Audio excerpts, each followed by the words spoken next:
Radiant उपदेश of Gita के समापन पर मैं ईश्वर पुत्र आदिश्री अरुण आपसे अपना विचार शेयर करना चाहता हूँ।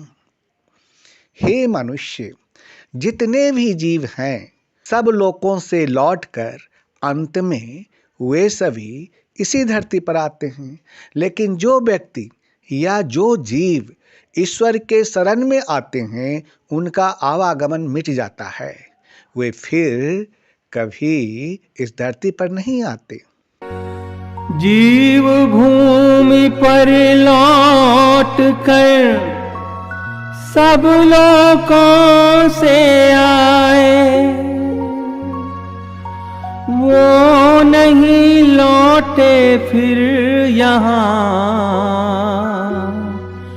शरण जो मेरी आए।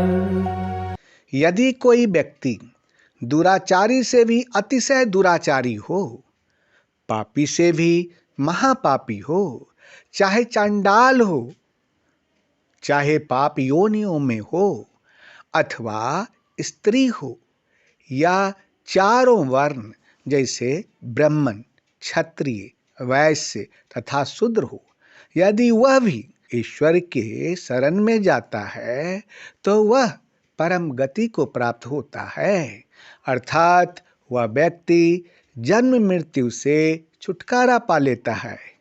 वह व्यक्ति शीघ्र ही धर्मात्मा हो जाता है तथा उस व्यक्ति का कभी नाश नहीं होता है।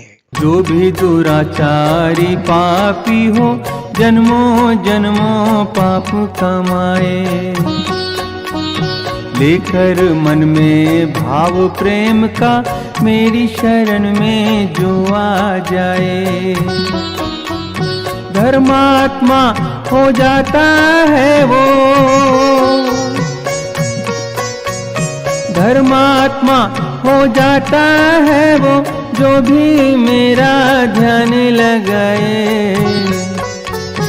मेरे भक्त का नाश ना हो कभी, जन्म मरण से मुक्ति पाए, आश्रित मुझ पर मेरी कृपा से शाश्वत शांति परम सुख पाए। हे मनुष्य, जितने भी जीव हैं सबके अंदर एकमात्र उसी परमेश्वर का अंश है। सच्ची बात तो यह है कि सारी सृष्टि ही उसी परमेश्वर के अंदर है। उस परमेश्वर से बाहर तो कोई सृष्टि ही नहीं है। ईश्वर ने गीता अध्याय 13 का श्लोक 22 में कहा कि इस देह में स्थित या आत्मा वास्तव में परमात्मा ही है। गीता अध्याय 15 का श्लोक 7 में कहा कि इस देह में यह जीवात्मा मेरा ही अंश है। गीता अध्याय 13 का श्लोक 17 में कहा कि इस देह में वह परब्रह्म सबके हृदय में स्थित है, जो ज्योतियों का भी ज्योति है। और गीता अध्याय 18 का श्लोक 60 में ईश्वर ने कहा कि शरीर रूप यंत्र में आरूढ़ हुए अंतर्यामी परमेश्वर अपनी माया से उनके कर्मों के अनुसार भ्रमण कराता हुआ सब प्राणियों के हृदय में स्थित है।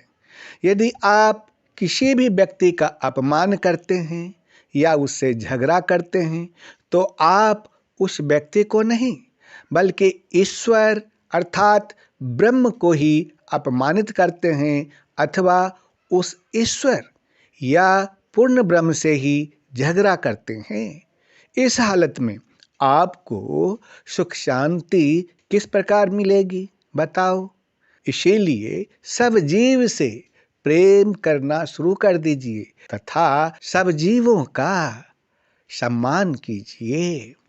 थलचर और गगनचर भूमि पे जितने जीव हैं सारे, सब में वही कण कण में समाया रूप और नाम है न्यारे न्यारे। नर में पशु में ऊंच नीच में नर में पशु में ऊंच नीच में योगी ब्रह्म ही ब्रह्म निहारे। सब में वही कण कण में समाया योगी ब्रह्म ही ब्रह्म निहारे। हे मनुष्य, आप चाहे जिस ईश्वर को पूज लो, वरदान देने का काम एकमात्र केवल पूर्ण ब्रह्म परमेश्वर ही किया करते हैं। जो व्यक्ति दूसरे देवताओं की पूजा करते हैं, उस व्यक्ति का वह पूजा अविधि पूर्वक है। तो बताओ, उस पूजा से उस व्यक्ति को क्या मिलेगा? कौन सा फल मिलेगा? किसी देव को पूज लो या धरो किसी का ध्यान, मैं ही आत्मा सिद्ध करूं और दूं मैं ही वरदान, दूं मैं ही वरदान।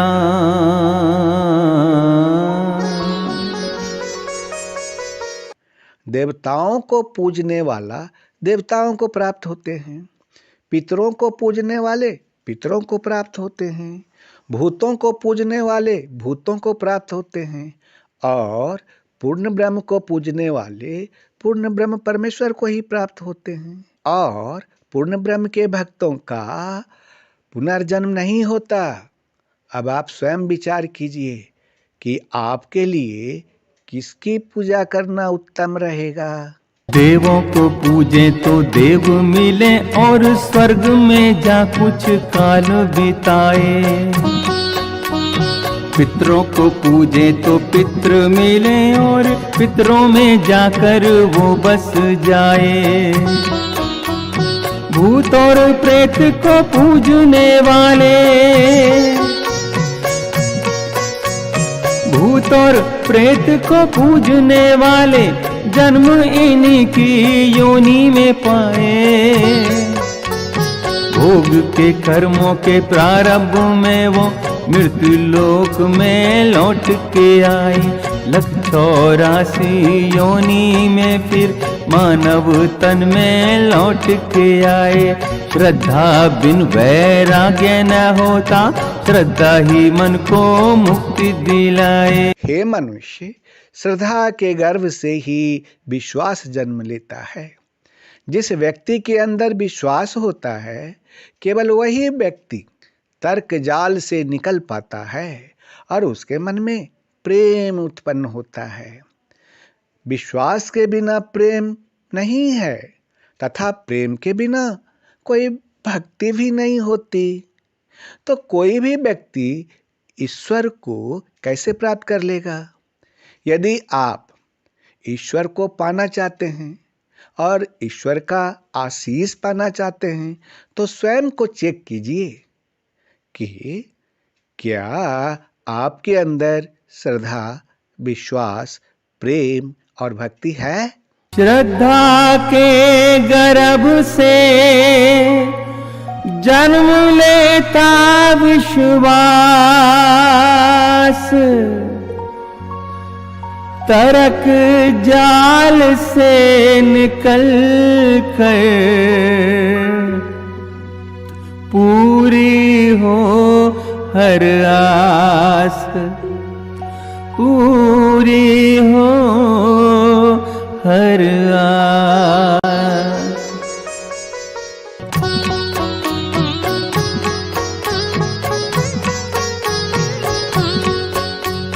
श्रद्धा के बिन प्रेम नहीं है, प्रेम बिना मुझको ना पाए। प्रेम के बिन कोई भक्ति नहीं, तो कैसे फिर वो मुक्ति पाए। हे मनुष्य, ईश्वर ने कहा कि मैं ही निराकार हूँ और मैं ही साकार हूँ, लेकिन प्राणी इस भेद को नहीं जान पाता है। इस पूर्ण ब्रह्म को पाना बड़ा ही कठिन है, परंतु भक्ति भरे नयनों से ये सहज ही प्राप्त हो जाते हैं। निराकार हूँ मैं ही साकार हूँ, निराकार हूँ मैं ही साकार हूँ, प्राणी भेद ये जान न पाए। मैं ही आरंभ हूँ और मैं ही अंत हूँ, लोक पर लोक के दर्शन पाए। नित्य अजन्मा ब्रह्म हूँ मैं ही, मुझ में ही सारी सृष्टि समाए। अलख निरंजन हूँ, दुर्लभ असाध्य हूँ, पर भक्ति भरे नैनों को मैं सहज ही प्राप्त हूँ, सहज ही प्राप्त हूँ। निराकार ब्रह्म से न होते संतुष्ट, कई चाहते हैं देखना समीप अपने इष्ट को। एक एक पग कर चलते ही जाते, वो ही पहुँचते हैं अपने निर्दिष्ट को। अरे एक एक पग कर चलते ही जाते, वो ही पहुँचते हैं अपने निर्दिष्ट को। निराकार ध्यावे या वो ध्यावे साकार रूप, दोनों प्राप्त कर। अध्याय 18। ध्यान पूर्वक इसको सुनिए और स्वयं विचार कीजिए। धन्यवाद। सुन लो और समझ लो, ये है आदिश्री का ज्ञान। चाहे कह लो अमृत वचन तुम, चाहे कह लो गीता का ज्ञान।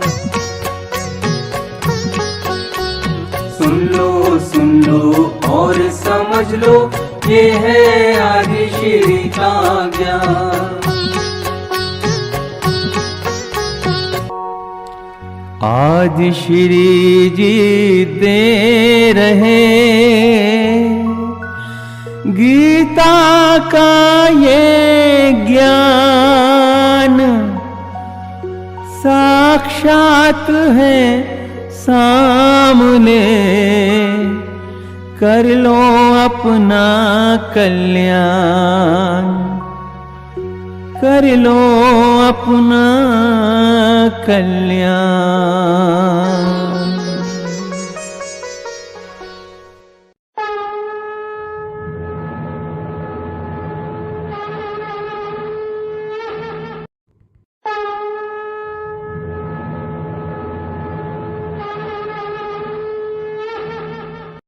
हे मनुष्य,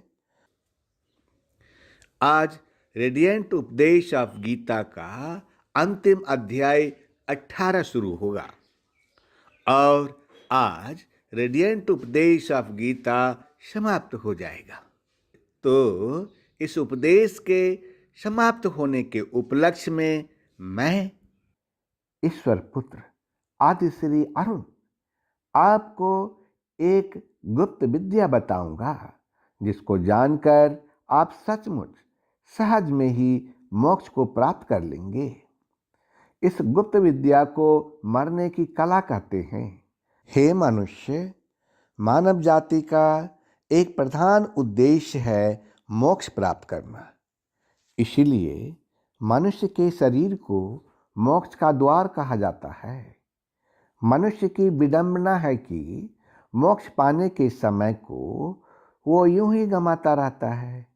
वह सारी उम्र भोग विलास में बिताता है। मृत्यु के समय में मनुष्य के मन में जो वासना रहती है और जो अधूरी कामना रहती है, उसी के अंतर्गत मनुष्य का दोबारा जन्म होता है। इस गुप्त विद्या को मरने की कला कहते हैं। व्यक्ति पूरे जीवन काल में चाहे जैसा भी कर्म किया हो, लेकिन मरने के समय में यदि वह मन को एकाग्र करके ईश्वर का ध्यान करते हुए शरीर का त्याग करे, तो वह सीधा ईश्वर के चरणों में पहुंच जाता है।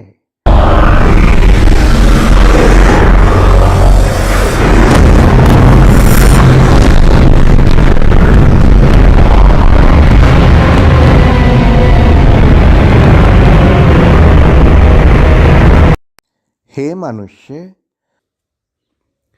आज रेडियंट उपदेश ऑफ गीता का अंतिम अध्याय 18 शुरू होगा और आज रेडियंट उपदेश ऑफ गीता समाप्त हो जाएगा। तो इस उपदेश के समाप्त होने के उपलक्ष्य में मैं ईश्वर पुत्र आदिश्री अरुण आपको एक गुप्त विद्या बताऊंगा, जिसको जानकर आप सचमुच सहज में ही मोक्ष को प्राप्त कर लेंगे। इस गुप्त विद्या को मरने की कला कहते हैं। हे मनुष्य, मानव जाति का एक प्रधान उद्देश्य है मोक्ष प्राप्त करना। इसीलिए मनुष्य के शरीर को मोक्ष का द्वार कहा जाता है। मनुष्य की विडंबना है कि मोक्ष पाने के समय को वो यूं ही गंवाता रहता है। वह सारी उम्र भोग विलास में बिताता है। मृत्यु के समय में मनुष्य के मन में जो वासना रहती है और जो अधूरी कामना रहती है, उसी के अंतर्गत मनुष्य का दोबारा जन्म होता है। इस गुप्त विद्या को मरने की कला कहते हैं। व्यक्ति पूरे जीवन काल में चाहे जैसा भी कर्म किया हो, लेकिन मरने के समय में यदि वह मन को एकाग्र करके ईश्वर का ध्यान करते हुए शरीर का त्याग करे, तो वह सीधा ईश्वर के चरणों में पहुंच जाता है।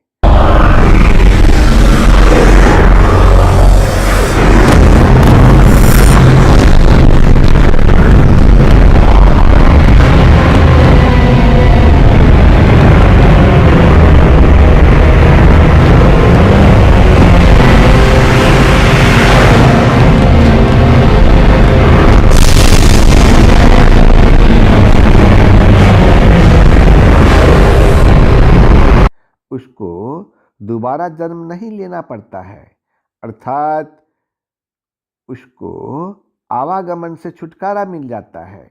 इसीलिए मृत्यु का क्षण बड़ा ही महत्व का क्षण होता है। मरने के समय मन के अंदर जैसा भाव होता है, उसी के अनुसार उसको दूसरा शरीर मिलता है। महर्षि जरत भरत एक तत्वदर्शी ऋषि थे। वे मोक्ष के द्वार तक पहुंच चुके थे। उन्होंने हिरण के एक बेसहारा बच्चे को पाल लिया था। उस बच्चे से उसका मन इतना लग गया था कि वह हर हमेशा हिरण के बच्चे की चिंता में लगा रहता था। यहाँ तक कि उन्हें मृत्यु के समय में भी उनका ध्यान भी उसी बच्चे में था। इसी कारण उनको अगले जन्म में हिरण की योनि मिली थी। इसीलिए मृत्यु के समय व्यक्ति को अपना ध्यान केवल परमेश्वर में रखना चाहिए, ताकि उसे मोक्ष मिले तथा उनको पुनर्जन्म के चक्र में भटकना ना पड़े। यही मेरा आपके लिए अंतिम सुझाव है और मैं रेडियंट उपदेश ऑफ गीता के अंतिम अध्याय 18 में आपको केवल यही गुप्त विद्या देना चाहता हूं, ताकि आप इसको जानकर मोक्ष को प्राप्त कर लें। धन्यवाद।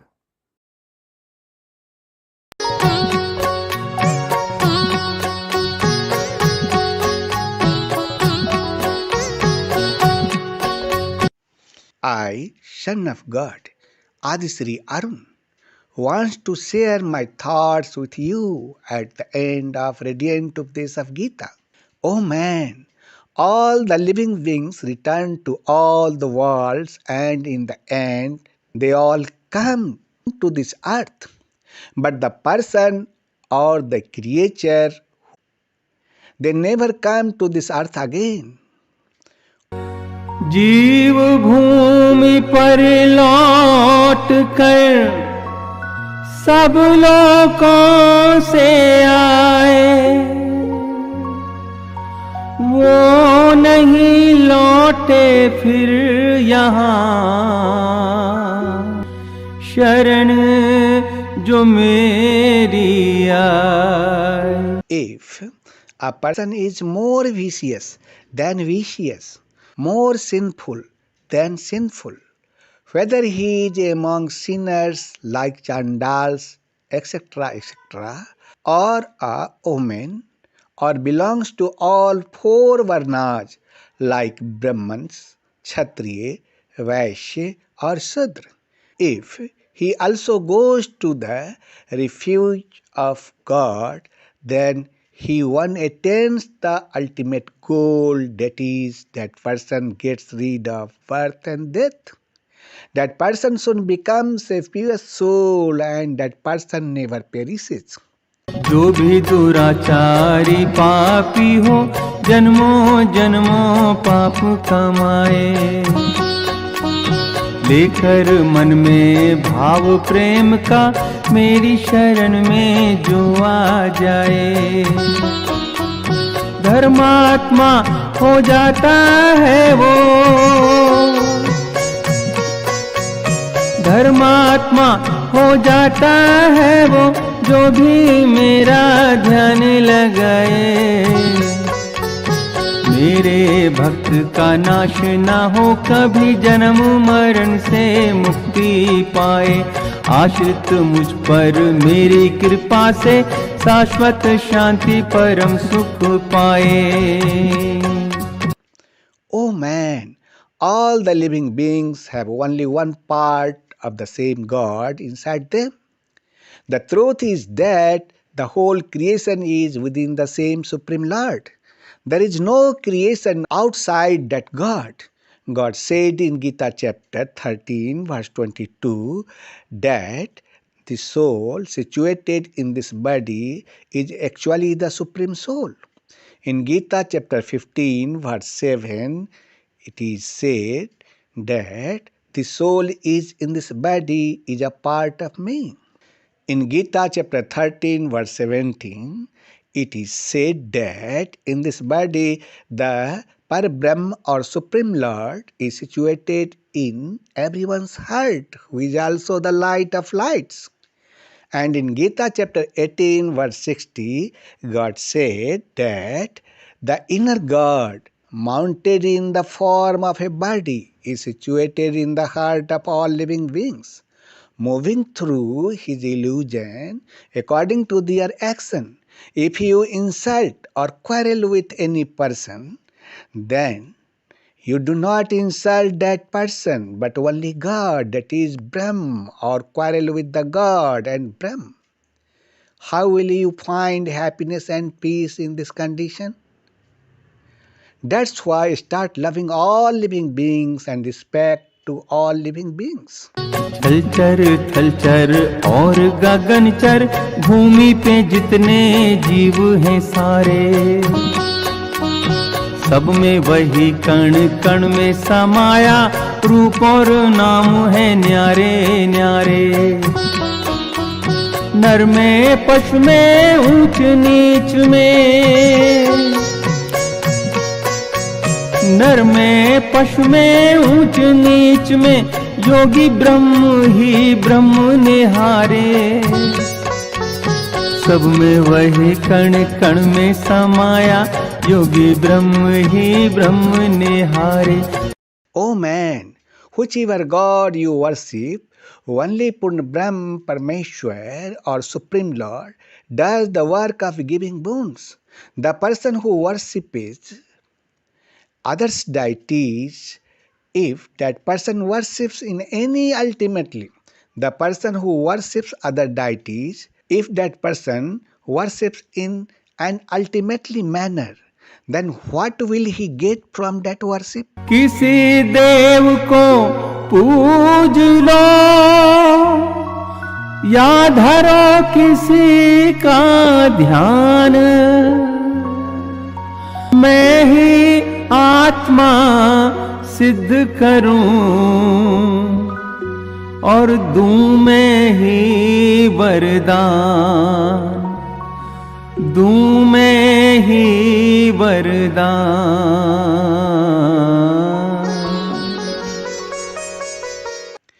Those who worship the gods attain the gods.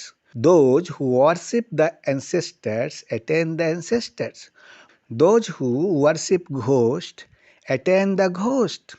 And those who worship the absolute Brahm or Supreme Lord attain the absolute Brahm or Supreme Lord.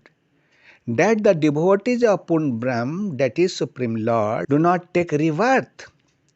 Now think for yourself that whose worship would be best for you. देवों को पूजे तो देव मिले और स्वर्ग में जा कुछ काल बिताए।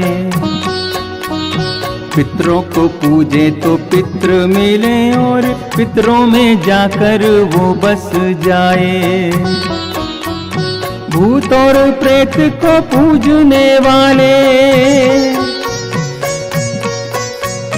भूत और प्रेत को पूजने वाले जन्म इन्हीं की योनि में पाए। भोग के कर्मों के प्रारब्ध में वो मृत्यु लोक में लौट के आए। 184 योनि में फिर मानव तन में लौट के आए। श्रद्धा बिन वैराग्य न होता, श्रद्धा ही मन को मुक्ति दिलाए। O man, faith is born from the womb of admiration. The person who has faith inside, only that person knows how to get out of the trap of logic, and love arises in his mind. There is no love without faith, and there is no devotion without love. So how can one attain God? If you want to get God and want to get God's blessings, then check yourself whether you have faith, trust, love and devotion inside you. श्रद्धा के गर्भ से जन्म लेता विश्वास, तरक जाल से निकल कर पूरी हो हर आस, पूरी हो हर आस।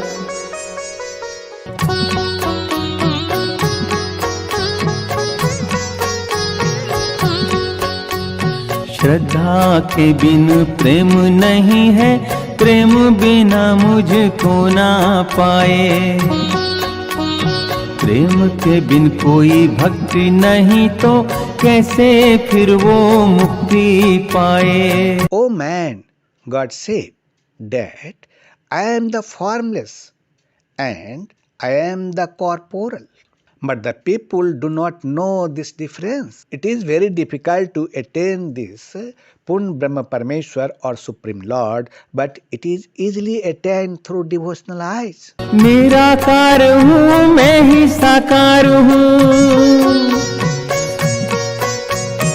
निराकार हूँ मैं ही साकार हूँ, प्राणी भेद ये जान न पाए। मैं ही आरंभ हूँ और मैं ही अंत हूँ, लोक पर लोक के दर्शन पाए। नित्य अजन्मा ब्रह्म हूँ मैं ही, मुझ में ही सारी सृष्टि समाए। अलख निरंजन हूँ, दुर्लभ असाध्य हूँ, पर भक्ति भरे नैनों को मैं सहज ही प्राप्त हूँ, सहज ही प्राप्त हूँ। निराकार ब्रह्म से न होते संतुष्ट, कई चाहते हैं देखना समीप अपने इष्ट को। एक एक पग कर चलते ही जाते, वो ही पहुँचते हैं अपने निर्दिष्ट को। अरे एक एक पग कर चलते ही जाते, वो ही पहुँचते हैं अपने निर्दिष्ट को। निराकार ध्यावे या वो ध्यावे साकार रूप, दोनों प्राप्त करते हैं परम पद विशिष्ट को। So now you listen to Radiant Updesh of Gita, last chapter 18. Listen to it carefully and think for yourself. Thank you. सुन लो और समझ लो, ये है आदिश्री का ज्ञान। चाहे कह लो अमृत वचन तुम, चाहे कह लो गीता का ज्ञान।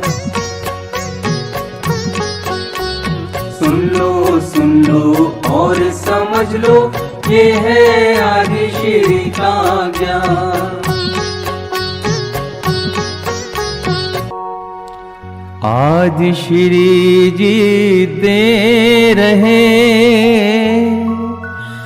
गीता का ये ज्ञान, साक्षात है सामने, कर लो अपना कल्याण, कर लो अपना कल्याण।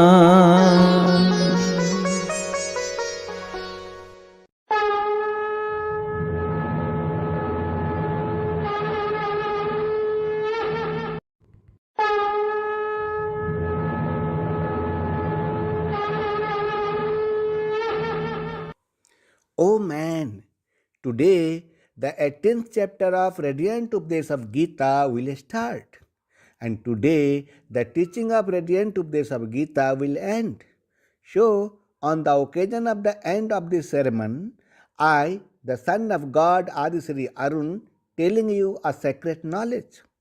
Knowing this, you will really attain salvation very easily. This occult science is called the art of dying. Oh man, one of the prime objectives of mankind is to attain salvation. That's why the human body is called the door of salvation. The irony of man is that he keeps on wasting the time of attaining salvation. He spends his whole life in luxury. The lust that remains at the time of death and the unfulfilled desire that remains, a man is born again. This sacred knowledge is called the art of dying. No matter what kind of work a person has done in his whole life, but at the time of death, if he concentrates his mind and leaves the body while meditating on God, then he reaches directly at the feet of God.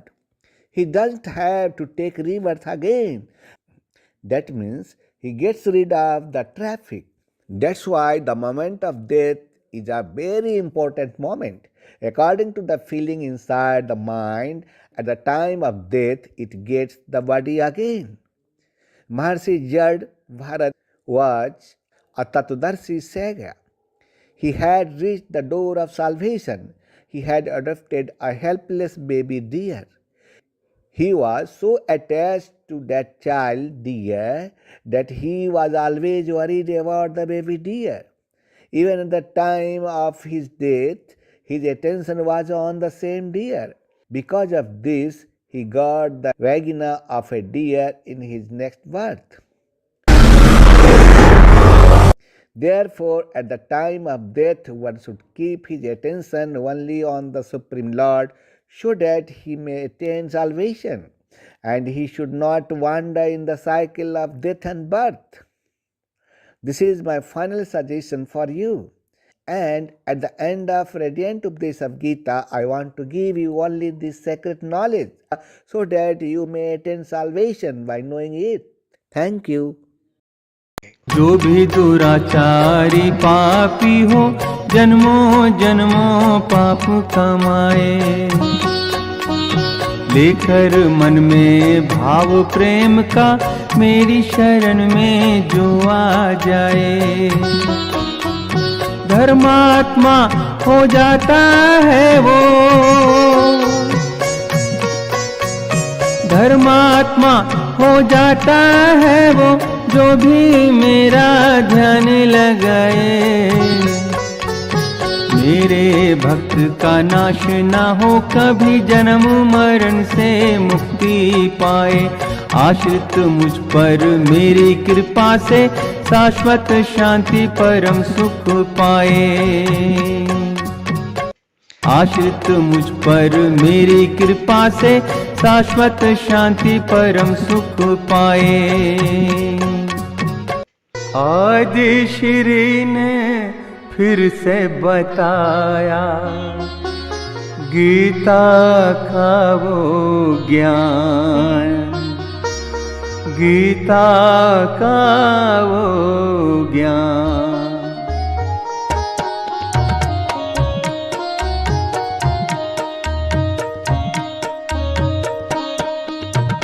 सबको मुक्ति का मार्ग दिखाया आदिश्री ने, सबको मुक्ति का मार्ग दिखाया आदिश्री ने। अद्भुत गीता का ज्ञान बताया आदिश्री ने, अद्भुत गीता का ज्ञान बताया आदिश्री ने। सबको मुक्ति का मार्ग दिखाया आदिश्री ने, अद्भुत गीता का ज्ञान बताया आदिश्री ने, अद्भुत गीता का ज्ञान बताया आदिश्री ने। अद्भुत अद्भुत अद्भुत है ये गीता का ज्ञान, अद्भुत अद्भुत अद्भुत है ये गीता का ज्ञान। ईश्वर पुत्र की अद्भुत माया, ईश्वर पुत्र की अद्भुत माया। कोई भी भेद ये समझ ना पाया, कोई भी भेद ये समझ ना पाया। मन को वश में करते हैं जो,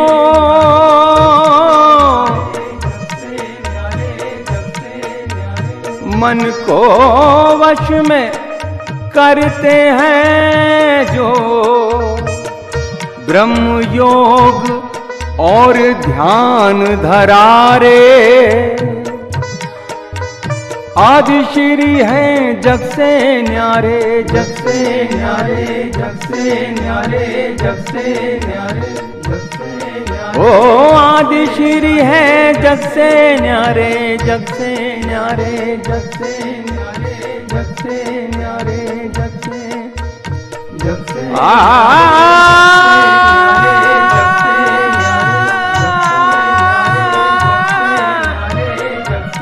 आदिश्री है जग से न्यारे, जग से न्यारे, से न्यारे।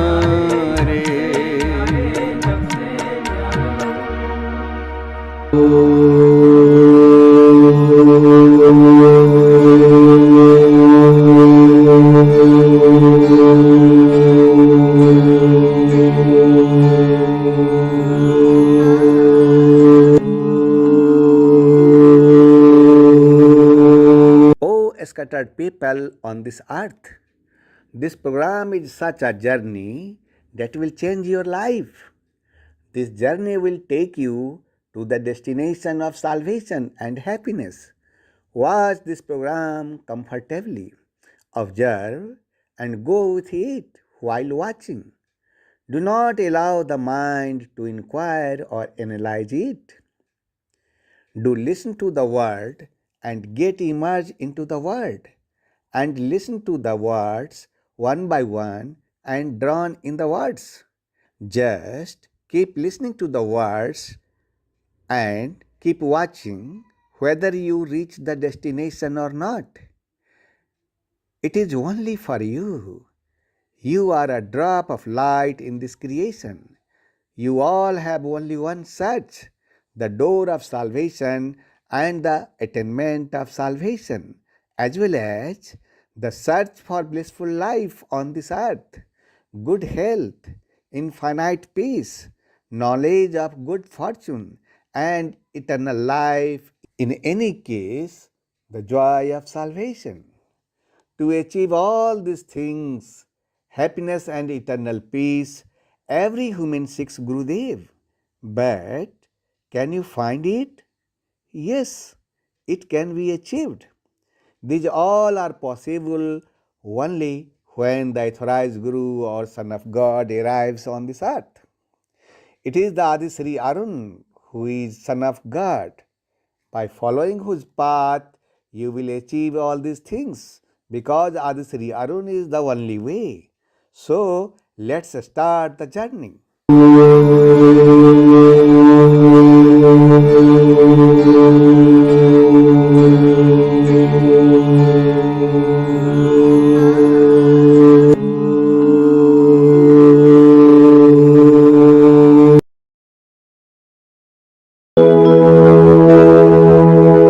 Today we have thanked the Almighty. Prabhu, we are your devotee. We glorify you from deep within. Shower us with your blessings. Prabhu, shower us with your blessings. Prabhu, shower us with your blessings.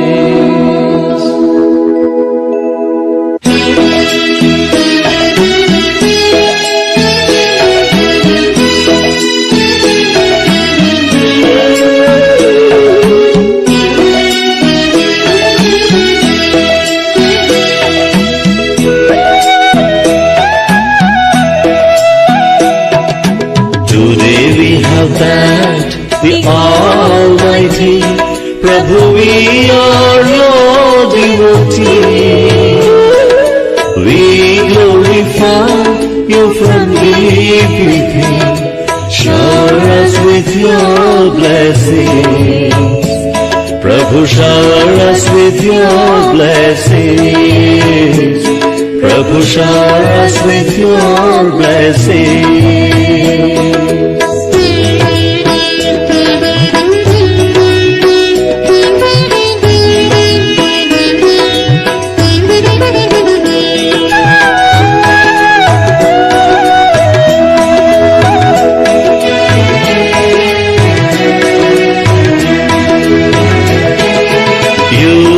Created all of us, only you can quench our thirst.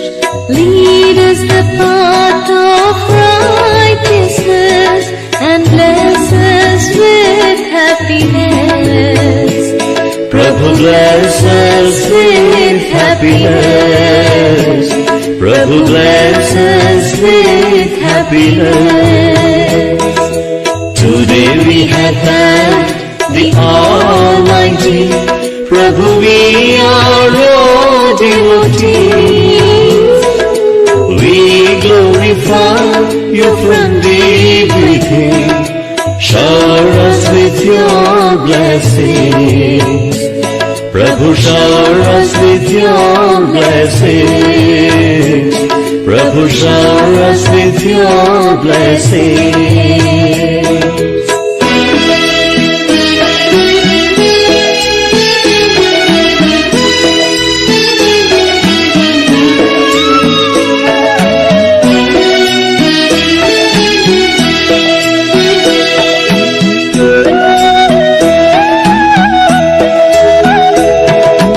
You're our heavenly Bhagavan.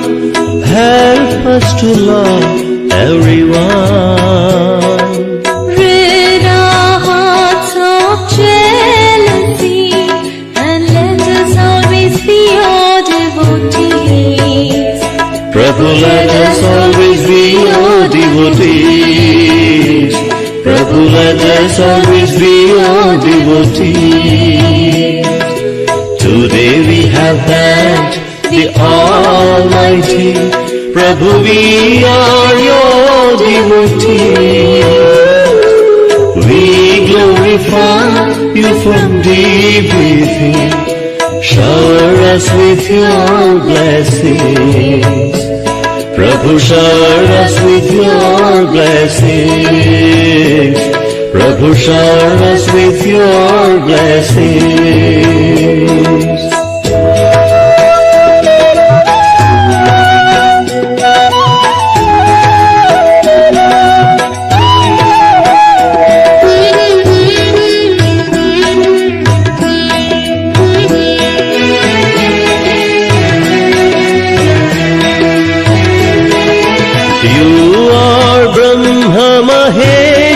Vishnu, your love is pure and true. Help us to protect our dharma and purify our karma. Prabhu, purify our karma. Prabhu, purify our karma. Today we have thanked the Almighty. Prabhu, we are your devotees. We glorify you from deep within. Shower us with your blessings. Prabhu, shower us with your blessings. Prabhu, shower us with your blessings. Prabhu, shower us with your blessings.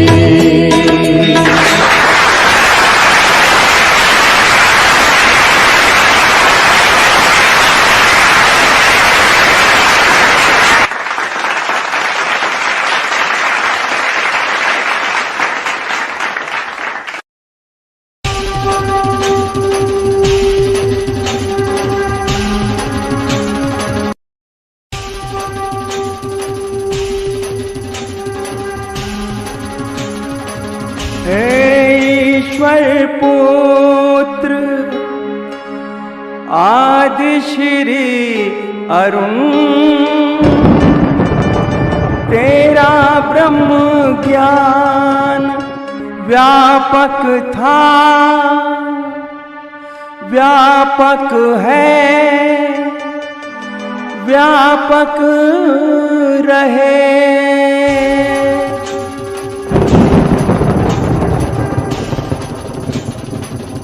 ब्रह्म ज्ञान रूपाय विश्व उत्पत्त्यादि हेत्वे तापत्रय विनाशाय आदिश्री वयं नमः।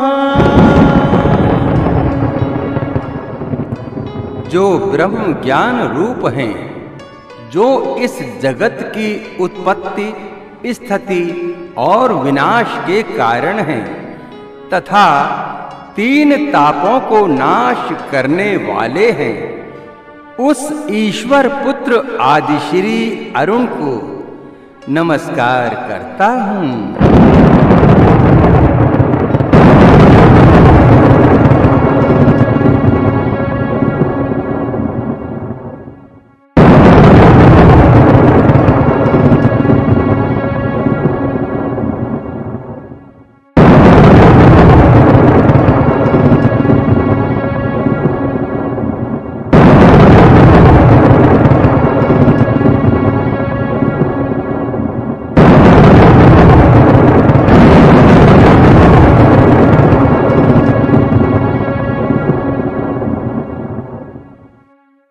Son of God Aadishri Arun, I have come to consult you with the inspiration of Kal administration. Hey Devi, welcome to the consultation room. Now you should start preparing to compete with Kali Purush from today itself. That's why I have come to your service. Now you order your warriors to destroy Kali Purush and his representative. Now don't waste your time giving instructions to people. You have made me aware of the time fixed by the Kal administration. It is a very good thing. There is no wastage of time in preaching to the people. This incarnation of mine is embodiment of perfect love. This is the time for me to play love among my devotees, in which I have to make people realize that first of all God loved man and not man. The whole world is the result of the attraction of this love. But what is its purpose in today's politics? Its purpose is man has to learn that without love there is no creation. And even if the creation is done, then without love the life of man is incomplete. Politics alone does not fulfill life, nor is it the goal of life. The ultimate goal of the life is love, only love, because from there the path of devotion begins. That's all fine, but in today's time, America is a superpower. But except America, 3 more countries are dreaming of becoming a superpower. Today's politics says that there are many powerful countries developed with many atomic bombs which are ruled by the representative of Kali Purush. She is sitting ready to make this earth human void. These powers should be destroyed before those countries make this earth humanless. Let this time come. But when will that time come, Son of God? It's about to come, but not now. Now is the time for the complete love Leela of Son of God Aadishri Arun.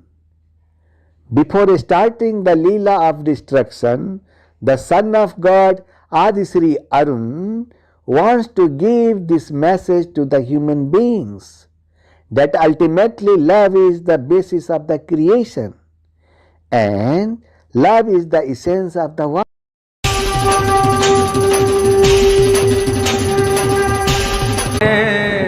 नातेदार ये मेरे सब हैं नातेदार, लोगों ये अवतार हैं आदिश्री अवतार, लोगों ये अवतार हैं आदिश्री अवतार, आदिश्री अवतार, आदिश्री अवतार, आदिश्री अवतार, आदिश्री अवतार, संपूर्ण प्रेम अवतार, संपूर्ण प्रेम अवतार, संपूर्ण प्रेम अवतार, श्री आदिश्री अवतार।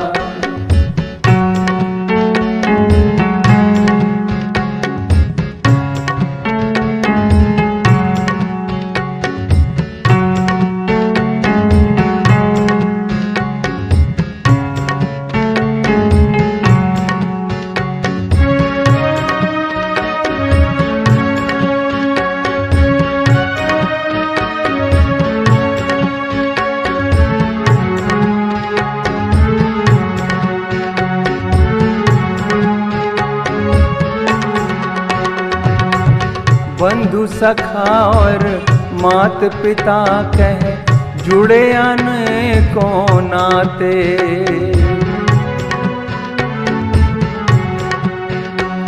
ओ बंधु सखा और मात पिता कह जुड़े अनेकों नाते, बालक समझ के पल न झुलाते, प्रेम से भोग लगाते, तुम ही हो घट घट के वासी, तुम ही हो घट घट के वासी, पार्थ सारथी बन के सुनाया, पार्थ सारथी बन के सुनाया, गीता का सब सार, गीता का सब सार।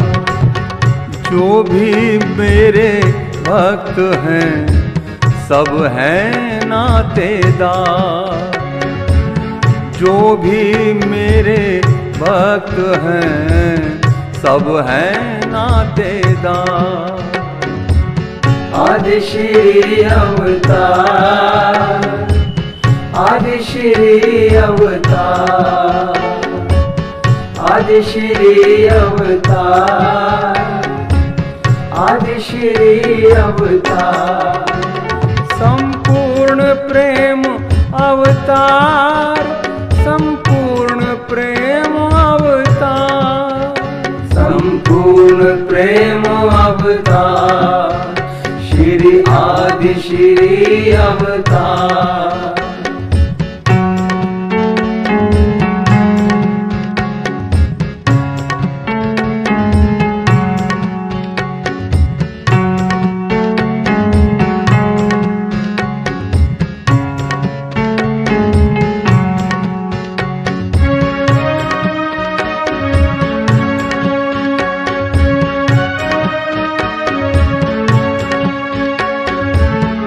जो है निभाते, जो मुझको है भाव से ध्याते। ओ प्रेम के नाते जो है निभाते, जो मुझको है भाव से ध्याते। वो मुझको हर रूप में पाते, जो भी मेरी शरण में आते।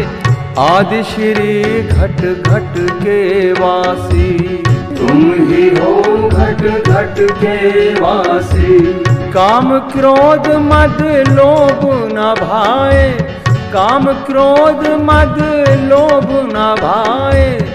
मैं हूँ प्रेम आधार, तुम हो प्रेम आधार।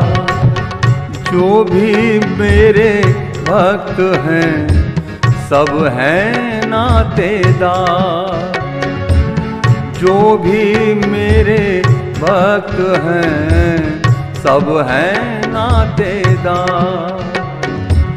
प्रेम ही भक्ति, प्रेम ही पूजा, प्रेम ही भक्ति, प्रेम ही पूजा, प्रेम ही भक्ति, प्रेम ही पूजा।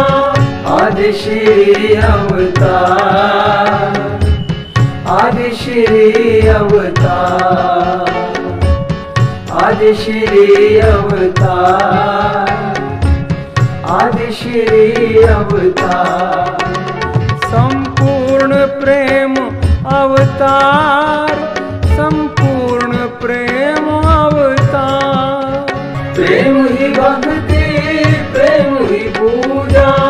आदिश्री अवतार, आदिश्री अवतार, आदिश्री अवतार, आदिश्री अवतार।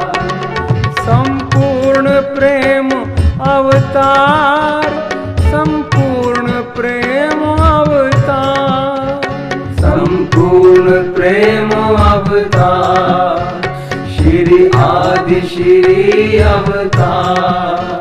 संपूर्ण प्रेम अवतार, संपूर्ण प्रेम अवतार, संपूर्ण प्रेम अवतार, संपूर्ण प्रेम अवतार।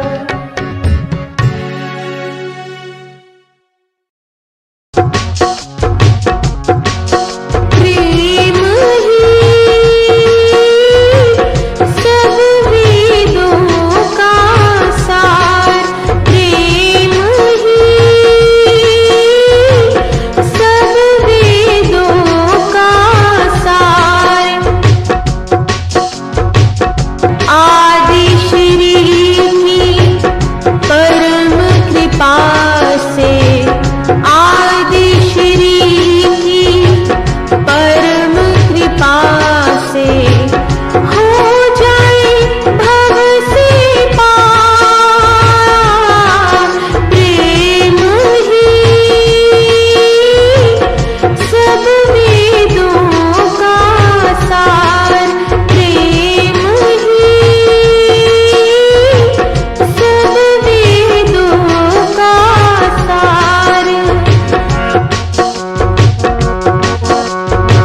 Oh, what is the explanation of the supreme power in the words of music? The words of music of a musician like you. In fact, only the foresight of the musician can transcend the limits of the time and see the supreme power that is eternal.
बजाओगे Radha गोरी, ऐसा मौसम है, ऐसा मौसम है।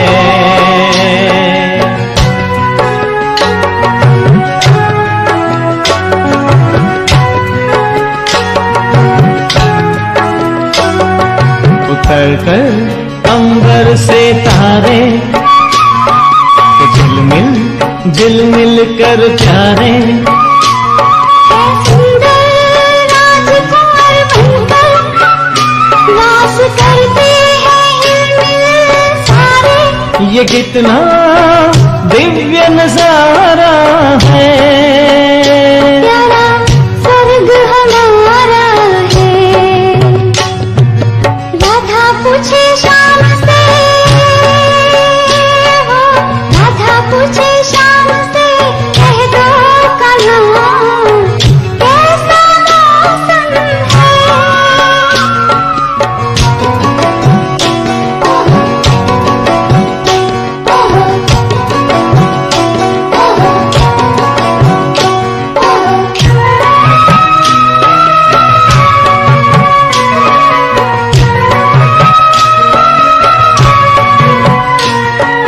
सोने जैसे दिन और चांद जैसी रात हैं, सोने जैसे दिन और चांद जैसी रात हैं। हीरो के महल पे जवाहर की बरसात, सोने जैसे दिन और चांद जैसी रात हैं। सोने जैसे दिन और चांदी जैसी रातें हैं। हीरो के महल पे जवाहर की बरसाते हैं। सिर पर मोर मुकुट धारे, देखल कल जमुना किनारे। है सुंदर राजकुंवर बनकर रास करते हैं हिलमिल सारे। सोने जैसे दिन और चांदी जैसी रातें हैं। सोने जैसे दिन और चांदी जैसी रातें हैं। हीरो के महल पे जवाहर की बरसाते। सोने जैसे दिन और चांदी जैसी रातें हैं। सोने जैसे दिन और चांदी जैसी रातें हैं। हीरो के महल पे जवाहर की बरसाते हैं। सिर पर मोर मुकुट धारे, देखल कल जमुना किनारे। है सुंदर राजकुंवर बनकर रास करते हैं हिलमिल सारे। सुन के खो जाओगे राधा गोरी, ऐसा मौसम है।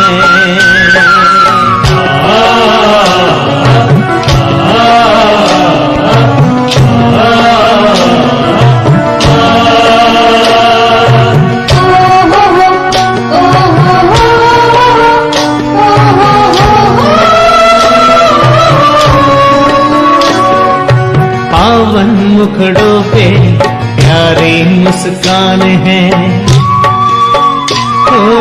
पावन मुखड़ों पे प्यारी मुस्कान है।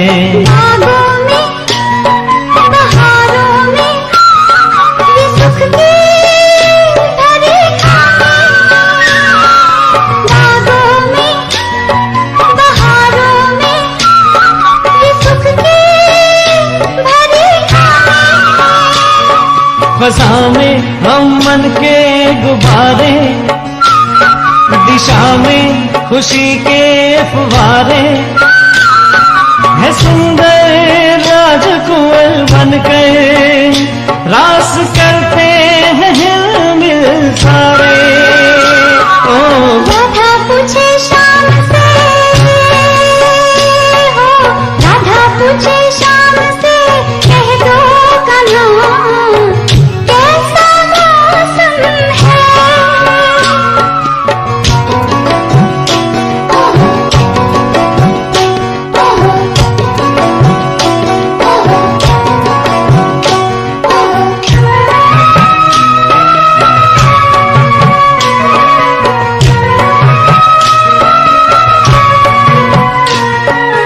दुनिया बनानी ऐसी किसने पुकारा है। दुनिया बनानी ऐसी किसने पुकारा है। बेहद गगन हो जैसे मिलता इशारा है।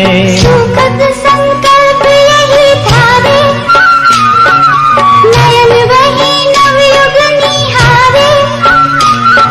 है देवी राजकुंवर बनकर रास करते हैं हिलमिल सारे। राधा पूछे शाम से, कह दो कन्हा कैसा मौसम है। राधा पूछे शाम से, कह दो कन्हा कैसा मौसम है। सुन के खो जाओगे राधा गोरी, ऐसा मौसम है। ऐसा मौसम है। ऐसा मौसम है।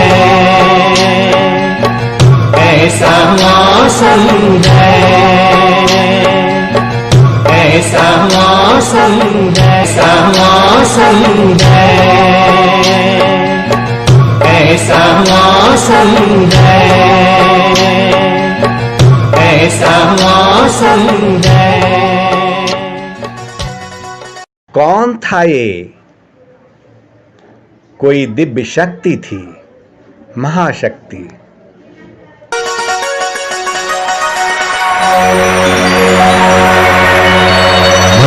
बस तुम्हें भी ऐसी ही दुनिया बनानी है।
यदा यदा हि धर्मस्य ग्लानिर्भवति भारत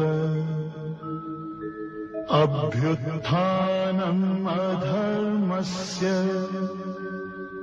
तदात्मानं सृजाम्यहम् परित्राणाय साधूनां विनाशाय च दुष्कृताम् धर्म संस्थापनार्थाय संभवामि युगे युगे संभवामि युगे युगे।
If you collect the knowledge of the world, squeeze all the Vedas, Upanishads and Shastras, then its essence is radiant Updesh of Gita.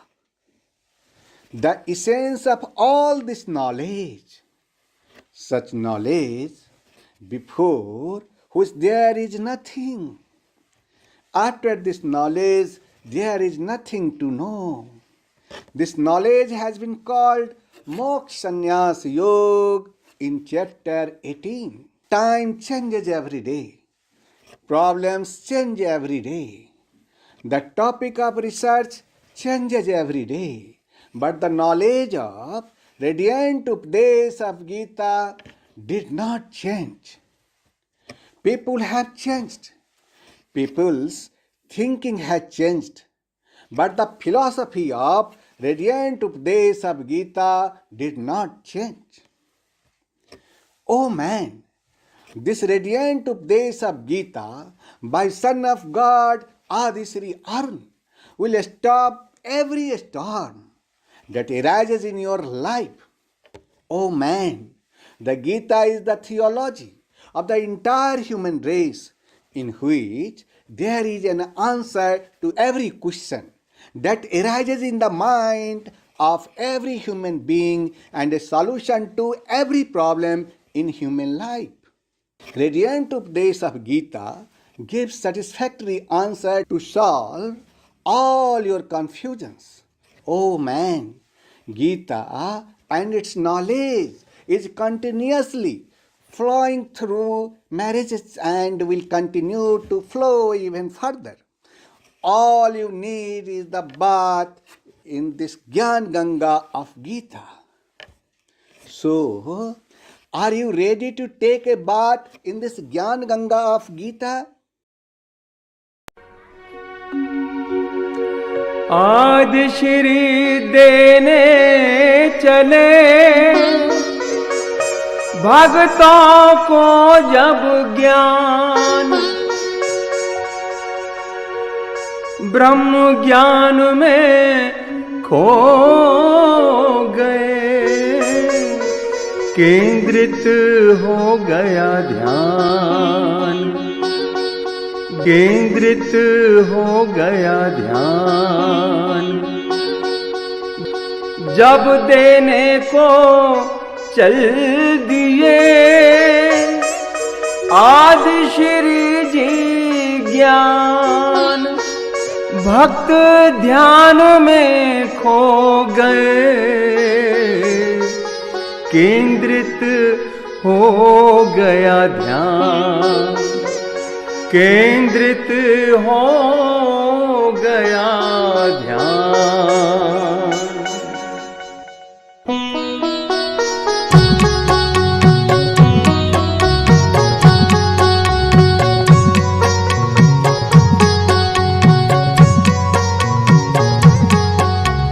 Brahma जागे नारद चौंके, ब्रह्मा जागे नारद चौंके, त्रिभुवन में कौतूहल जागा। चारों दिशाएं शांत हुई और ध्यान धारा पे सभी का लागा। चारों दिशाएं शांत हुई और ध्यान धारा पे सभी का लागा। गीता का महाज्ञान सुनने को, गीता का महाज्ञान सुनने को शिव ने ध्यान समाधि त्यागा। एक अर्जुन के निमित्त मिलेगा, एक अर्जुन के निमित्त मिलेगा, ज्ञानामृत सबको बिनु मांगा।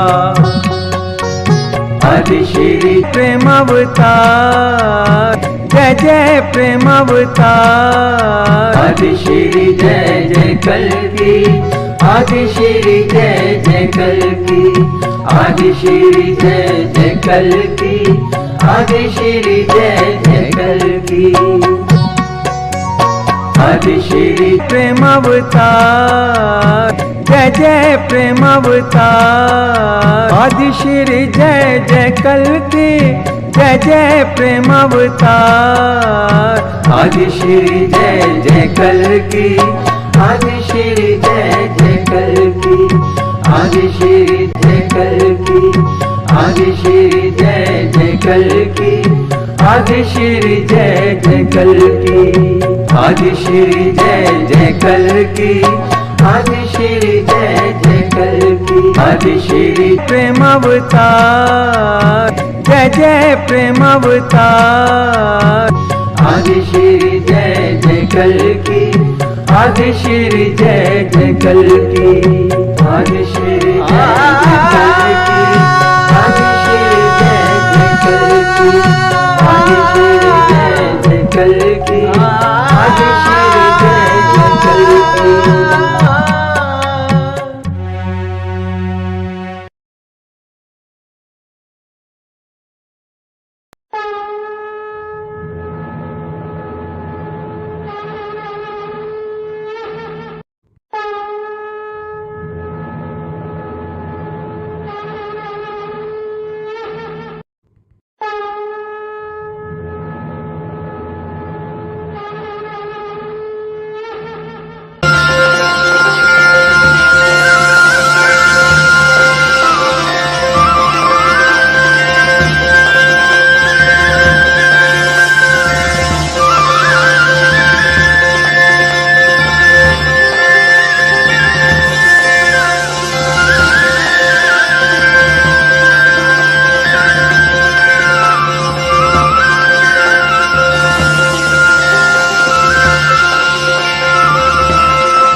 Radiant Updesh of Gita, chapter 18, is called Moksha Sannyas Yoga.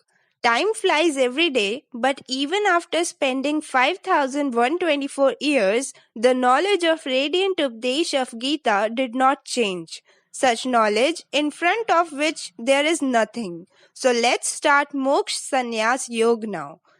Arjuna said to God that, O Antaryami, Hey Vasudev, I want to know the elements of renunciation and renunciation separately, because renunciation and renunciation sound similar.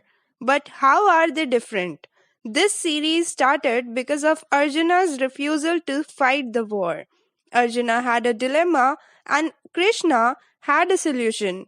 Arjuna's dilemma is going away, but there is still a question left in his growing curiosity. Arjun wants to know the difference between renunciation and renunciation by separating them. Many intelligent people consider renunciation of one's work, activities, that is, renunciation of job, marriage, earning money, etc. in worldly life. Some other intelligent people consider renunciation of the fruits of all the actions as renunciation. But sannyas means renunciation of the fruits of action. Renunciation of the fruits of action here means renunciation of all desires of this world and the hereafter. Intellectuals have two beliefs. According to one, giving up one's worldly life is sannyas, and the other belief says that giving up the fruits of one's actions while doing one's best is sannyas. Many great scholars believe that karma itself is flawed. That's why karma is worth giving up. That is, any deed, any kind of deed, there must be fault in it. That's why every action is worth giving up. In such a situation, the only solution left is renunciation, whereas many other scholars say that it is not worth giving up deeds like yajna, charity, and penance. O man, the way to God opens through sacrifice, charity, and penance. If you leave them alone, how will you reach God? That's why many scholars believe that this action is not worth giving up. If the literal meaning of renunciation and sannyas is seen, then the meaning of both of them is the same. That's why Arjuna asks to tell the difference between the two to clear his doubt. Ishwar's son Aadishri Arun explains the different opinions of different scholars and says that out of these two, first listen to me about renunciation. Because renunciation has been said to be of three types on the basis of sattvic, rajas, and tamas distinction. Like sacrifice and penance, there are three differences in sacrifice. Listen to these three types that what is renunciation, then only you will be able to understand it well. O man, karma like yajna, charity and penance should not be abandoned. Rather, it is an essential duty worth doing. A man is considered wise who has attained the knowledge that he has to perform all his actions without fruit and attachment, and such a wise man performs sacrifice, charity, and charity only to purify himself. If they do penance, then how can they be sacrificed in such a situation? Son of God Aadishri Arun tells the right thing from different opinions of different scholars and says that deeds like yajna, charity and penance should not be abandoned. Karmas in the form of yajna, charity and penance cannot be abandoned at all. Why? Because all these three are meant to purify. But I, the son of God Aadishri Arun, also telling you that whatever work you do, you must give up the fruits and attachments. When it came to renunciation, I did not talk of renunciation of action. Rather, I told you to give up its fruits and the attachment arising from them. My special emphasis has been on Karma Yoga. The same is possible for all of you. Karma Yoga is the only thing by which you can bring your life to God while you are alive. Some scholars used to say that there is some or the other bondage in every action. That's why leave all the deeds. But neither I believe so, nor Lord Sri Krishna would believe so. Rather, what the scriptures justify, which are prescribed, for example, it is not appropriate to sacrifice the fixed deeds like yajna. Actions which are prohibited or actions which are done for the sake of fruit should be discarded. But one should never give up one's prescribed deeds. When due to any attachment you sacrifice your prescribed deeds, then such renunciation is called tamas renunciation. If you leave your duty by getting trapped in any attachment of this world, then it will be considered as tamas renunciation. It is not easy to do one's duty and perform one's duty. This also hurts our body. When you do your work, there will be definitely be one problem or the other. Now, if we accept that every action is in the form of suffering and considering this, if we give up our duties due to the fear of physical discomfort, then it will be considered as renunciation of rajas. You never get the fruit of such renunciation. By the way, whenever a sacrifice is made, its result is ultimate peace. O man, will try to sacrifice something sometime. You yourself will understand what is the reality. But if you sacrifice your actions due to physical discomfort, then you will not get any result because it is Raja's sacrifice. O man, the work mentioned in the scriptures is also considered as prescribed karma or prescribed karma, but doing such work is a duty. Sacrifice of its attachment and fruit in the sense of considering the work as a duty is considered as sattvic renunciation. There is a special thing in sattvic sacrifice, and that is why it is completely different from tamasic and rajasic actions. It is not the renunciation of karma, but the renunciation of the fruits of karma and its attachment. This is the renunciation that purifies the doer. Why so? Because the person who does not indulge in work considering it as duty does not get bound by its fruit.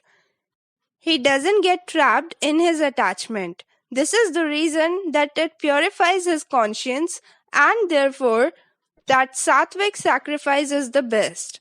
O man, the action which has been permitted by the scriptures is called niyat karm or efficient deeds.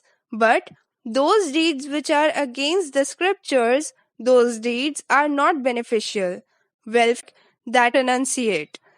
To do is only a skillful action. Why? Because unskilled work will never lead to good. But at the same time, don't hate the unskilled and don't get trapped in the fruits of skilled work. O man, renunciation of karma is not possible by any person who has assumed a human body. That is, any person who is in a human body, your deeds, your values are bound with you. When you leave one body and go to another, these rituals also go with you. Whether the body is of this life or of the next life or even of the next life, it is not possible that you can give up your actions as long as the body is there. The work that can sacrifice the fruit is only that sacrifice, nothing else. Only one who does not get bound in the bondage of his deeds will be called a renunciate. Those who do fruitful deeds definitely get the fruits of their deeds, good, bad, or both good and bad mixed.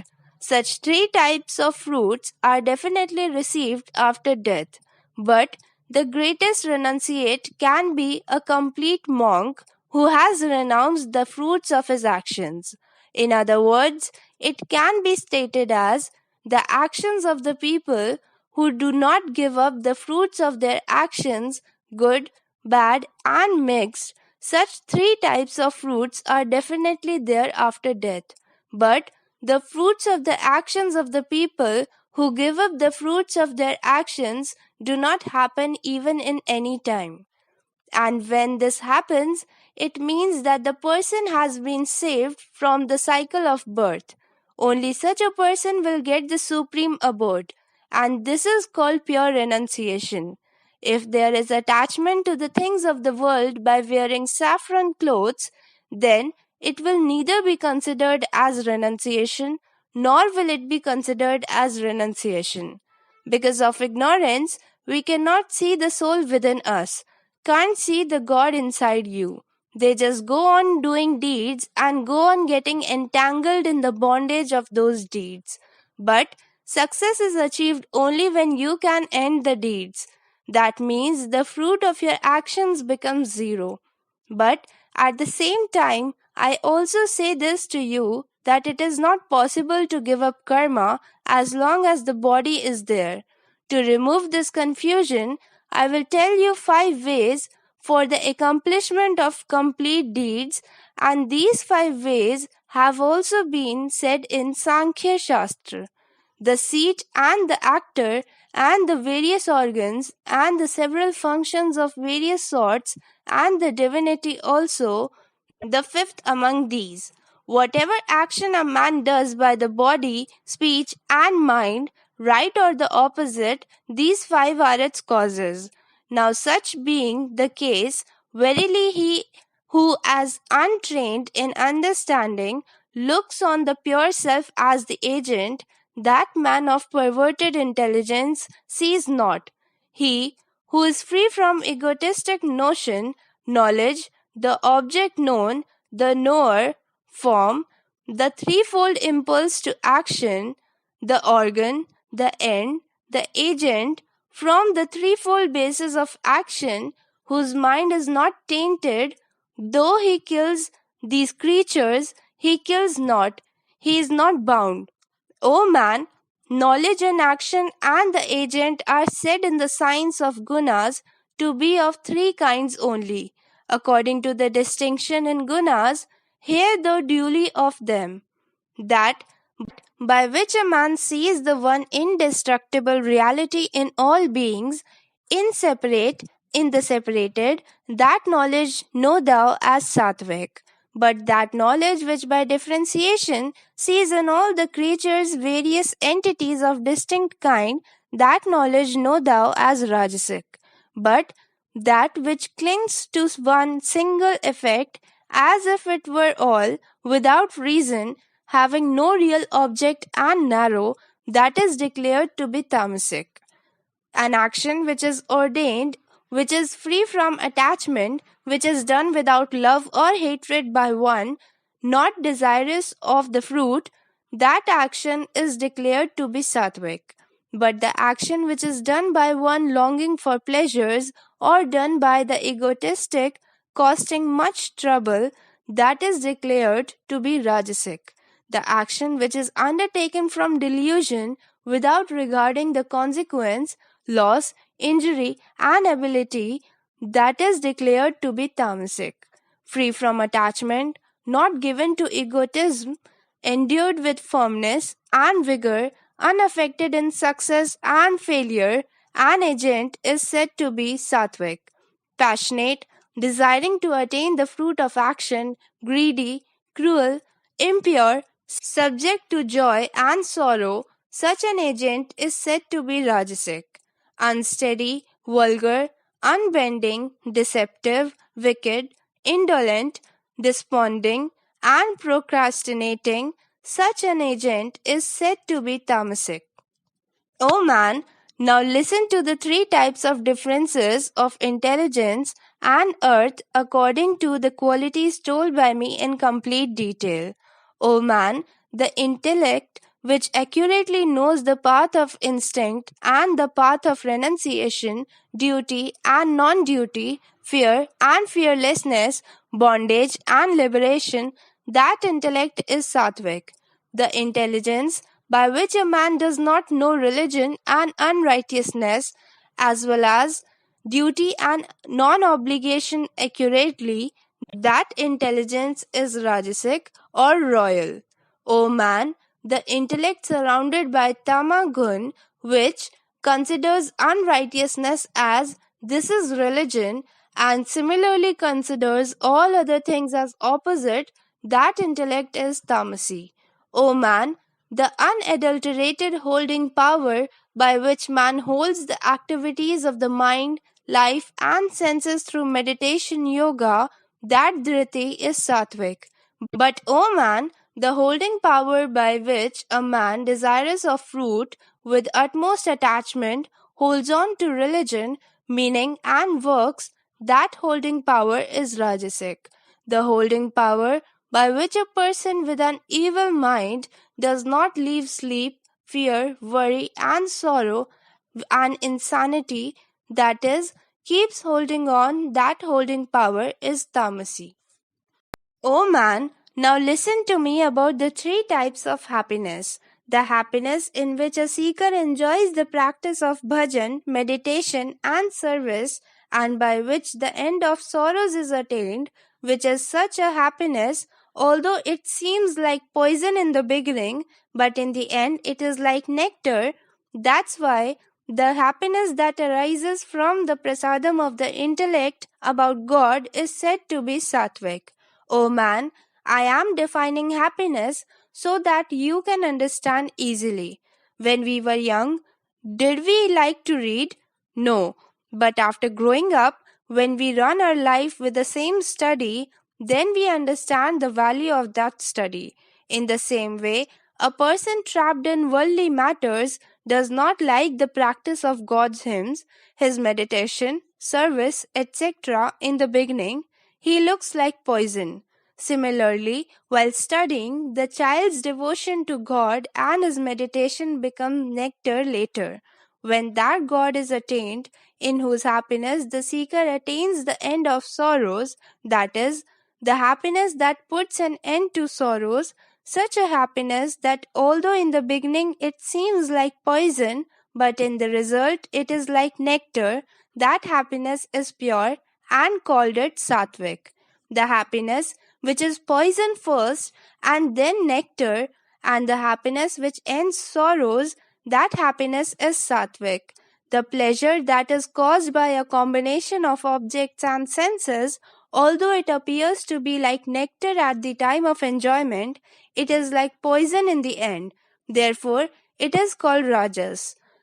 The pleasure which bewitches the soul in the time of enjoyment as well as in the result, that pleasure arising from sleep, laziness, and carelessness is said to be tamas. O man, there is no such being in the earth or in the sky or in the gods and anywhere else except these, which is devoid of these three qualities arising from nature. This thing can be said in this way, that there is no such creature in the earth or in the sky or among the deities who is free from these three qualities born of nature. Everything is defined by these three gunas. Krishna has told such a panacea method to recognize his existence, after knowing which you can remove all your ignorance. You can become better by recognizing yourself and decide whether this world is good for you or that world. The biggest problem of our country is caste system. You never understand what God said and just got stuck in the stereotypes they made. Now listen carefully what God is saying. O Paranta Brahman, the actions of Kshatriyas and Vaishyas and of Shudras are divided by the qualities arising from nature. Your actions will be based on your nature, as will be your karma, so will be your caste. The name of the family in which you are born does not decide your caste. Rather, your qualities decide which are the qualities that consider you a Brahman. Just listen carefully. Controlling the conscience means removing the mind from all directions and focusing it on one place. Keeping the senses under control, suffering for the sake of one's religion, being pure from within, and forgiving the offenses of others are the qualities of a Brahman. There is a simplicity and simplicity in every work of a Brahman. Keeping his mind, senses, and body simple, having faith in the scriptures, God, and the other world, etc. Studying the Veda, scriptures, and experiencing the essence of the divine. All these are the natural actions of a Brahman. Now, know what are the qualities of a Kshatriya. The first quality is bravery. The person who is not brave, who is not ready to fight bravely in the war, you cannot call him a Kshatriya. Apart from being brave, a Kshatriya must be sharp and have patience. If there is no restraint, then you will not be able to last long in the war. Kshatriyas also have to be clever. Why? Because there is not only fighting in war, but diplomacy and strategy are also used. Gun is one of the greatest qualities of a Kshatriya, not to run away from battle. Apart from this, a Kshatriya should give charity and should have self-respect. All of these are the natural actions of a Kshatriya.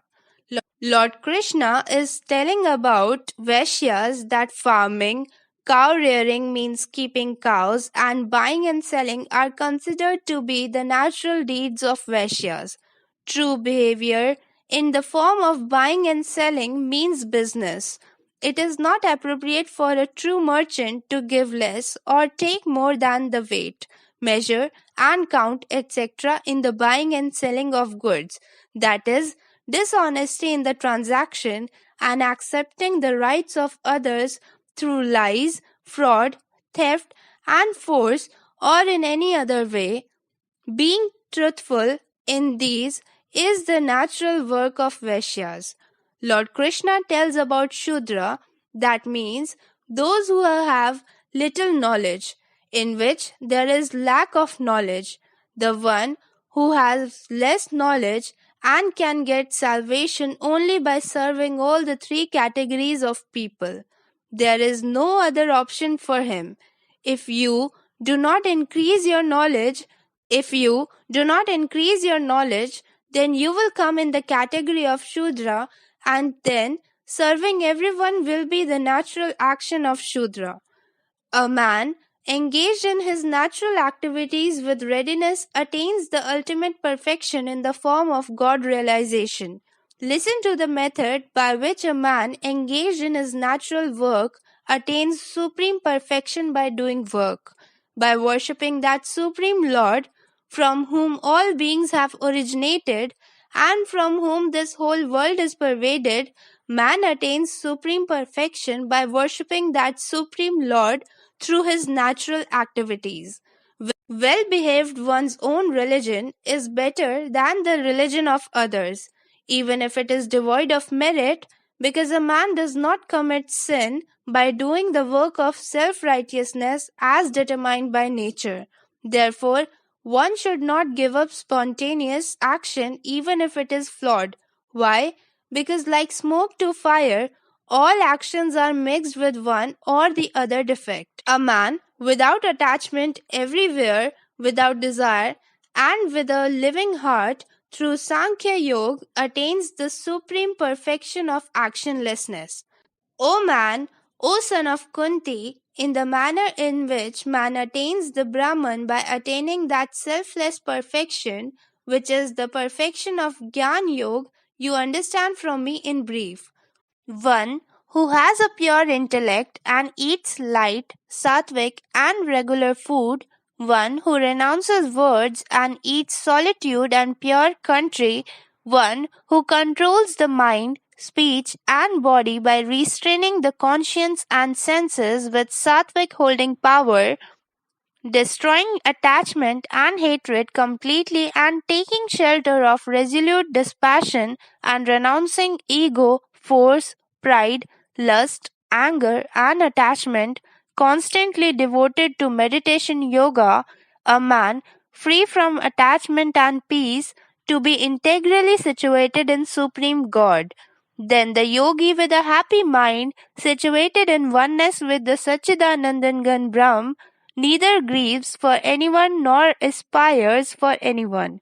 Such a yogi who has equanimity in all beings attains my supreme devotion. Parabhakti means Tattva Gyan or highest quality of knowledge.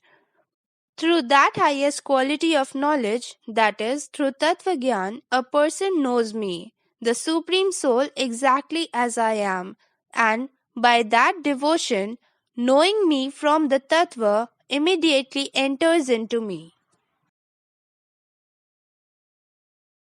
O man, a karma yogi who has become devoted to me while always performing all the actions attains the eternal, imperishable supreme position by my grace. Therefore, surrendering all your actions to me with your mind and relying on the yoga of equanimity, be devoted to me and always be mindful of me. Today, it is the demand of the time that you should follow me according to your mind. If you obey me today, you will easily cross all the troubles. Since I don't die, you won't die either. If you don't listen to me because of your ego, you will be destroyed. That means you will be corrupted by charity. If you are believing that I will not fight by taking the shelter of ego, then this determination of yours is false, because your nature will force you to engage in war. The work which you do not want to do because of attachment, you will do that too by being bound by your previous natural work. O man, your virtues, your nature make you perform actions, and this is the doer. While explaining this, Lord Krishna says, O Arjuna, taking the shelter of your ego, you are assuming that I will not fight. Then this determination of yours is false. Why? Because your nature will force you to engage in war. Arjun is a Kshatriya. Can it happen that a war starts and he keeps sitting on one side holding hands? No, never. It is his ego which is telling him that he will not fight. But it is false. It is a lie. The truth is that Arjuna's nature is such that he would get him to fight. Arjun refused to fight. Analyzing it, Lord Krishna says that he doesn't want to do it because of attachment and he is feeling it right now. But his very nature will compel him to fight. Oh man, like Arjuna, you all have natural deeds done before. Whether it is of previous birth or of this birth, it is the nature that makes you perform actions. Oh man, whether you want it or not, you do those actions, and doing those actions is also your religion. This is also your original religion. That's why thinking that you will not do your duty under the influence of temptation is wrong. It is false. Swadharma means our religion. Man and religion cannot be separated. Like the fragrance of a rose, like the coolness of water. Can't you separate the rose and its fragrance? Water and its coolness cannot be separated. In the same way, both man and his religion cannot be separated. O man, the Supreme Lord, who is situated in the heart of all the living beings, making them travel according to their deeds by his illusion, mounted in the form of the body, if your body is considered as a machine or a machine, then this machine is moving in this world. No machine can do anything by itself. That machine needs someone to run it. And the one who runs the machine like your body, that is God. That is Brahm. This is the illusion of the same Brahm. Your body works according to your deeds in this world. Its control is in the hands of the one who is Brahman, who is the Supreme Soul. And you have that soul in your body. O man, recognizing this Brahm situated in our heart is the whole game. As long as you do not recognize that Brahman, till then this world of Maya will go on and on. O man, I tell you the truth that you should forget all the feelings and go to the shelter of God within you. You can go to the shelter of that Brahm by leaving all the feelings like shame, fear, pride and attachment, neither fear nor pride nor attachment. To take shelter of the Supreme Lord means to understand His everything.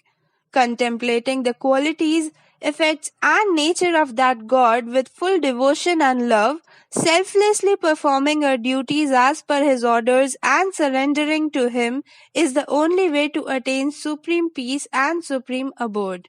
O man, in this way, I have told you this most confidential knowledge than confidential. Now consider this mysterious knowledge completely and do as you want. O man, I am your charioteer. I am your guide.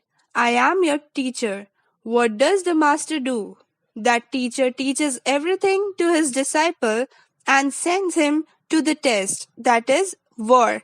After that, he is a disciple, and with him is the knowledge imparted by the Guru as well as the disciple's own practice. Lord Krishna did the same thing in the Mahabharata war, and I am also doing the same thing.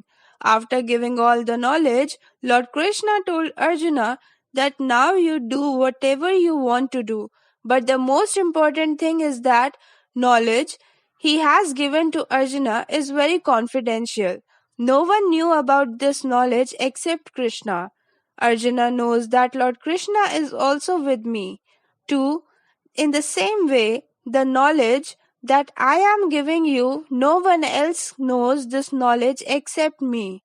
And know that you are not alone. And know this truth that you are not alone, but I am also with you.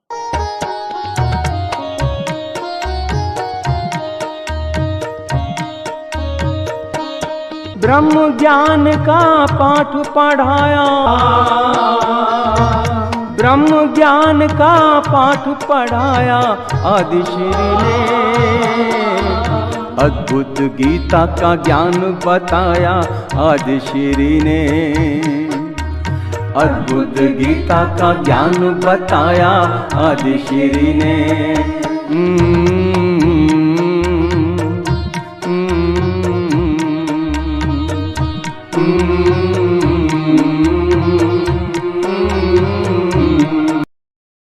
O man, since you are very dear to me, I will say this most beneficial word to you.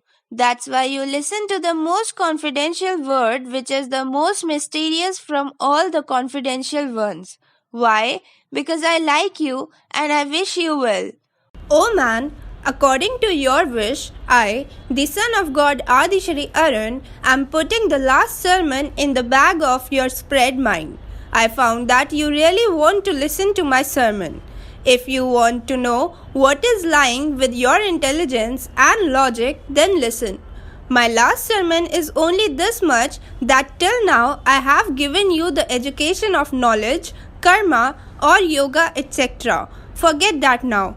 Forgetting all the methods of worship, all the methods of yoga and all the religions, come to my shelter only in such a way like a child bleeding with thorns and covered in mud, runs away crying and takes shelter in the lap of his mother. And the way the mother washes away all the dirt and mud from his body and makes him again pure and clean like a flower.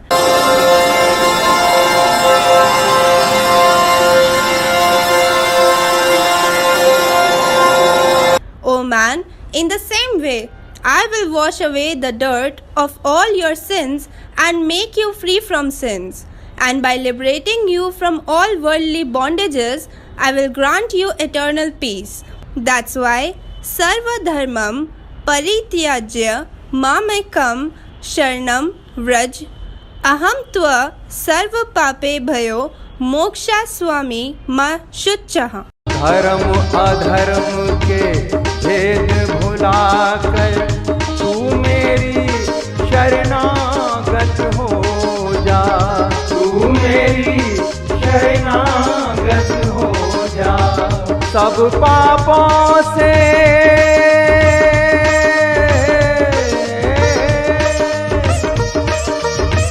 सब पापों से मुक्ति दूंगा, शोक न कर मेरी भक्ति में खो जा, शोक न कर मेरी भक्ति में खो जा, शोक न कर मेरी भक्ति में खोजा। धर्म अधर्म सब वेदों से न्यारे, धर्म अधर्म सब वेदों से न्यारे। अमर है गीता के बोल सारे, अमर है गीता के बोल सारे। आदिश्री का ज्ञान है न्यारा,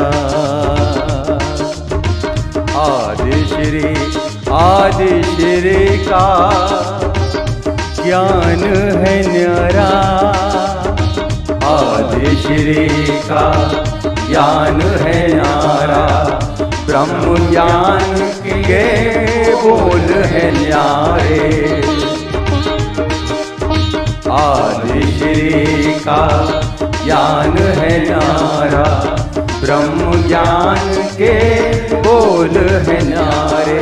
हे नाथ नारायण कल की देवा, श्री कल की कल युग में नाम तुम्हारे, श्री कल की कल युग में नाम तुम्हारे।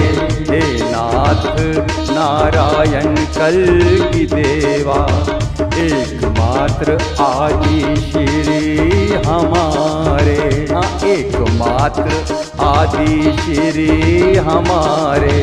हे नाथ नारायण कल की देवा, हे नाथ नारायण कल की देवा।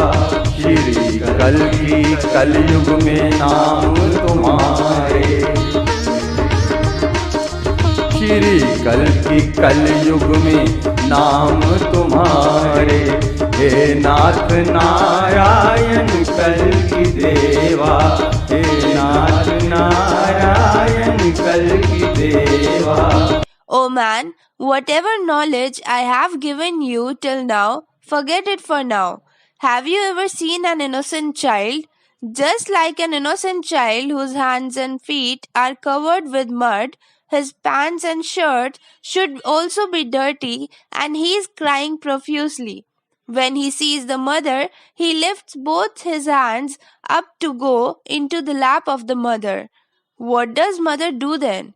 Mother does not see that my clothes will get dirty. She picks up the innocent child covered in mud, she bathes him with water and washes off his mud. Then, after that, she makes him wear clean washed clothes, and then, taking him in her lap, she recites some virtues so that her child becomes happy. In the same way, you also come to me like an innocent child.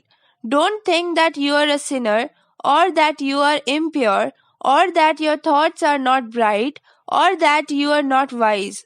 Like a child suddenly raised both his hands to go to his mother's lap, in the same way, don't think anything. You also take refuge in me. If you do this, then I will also clean you, purify you, and take you in my arms by freeing you from all sins.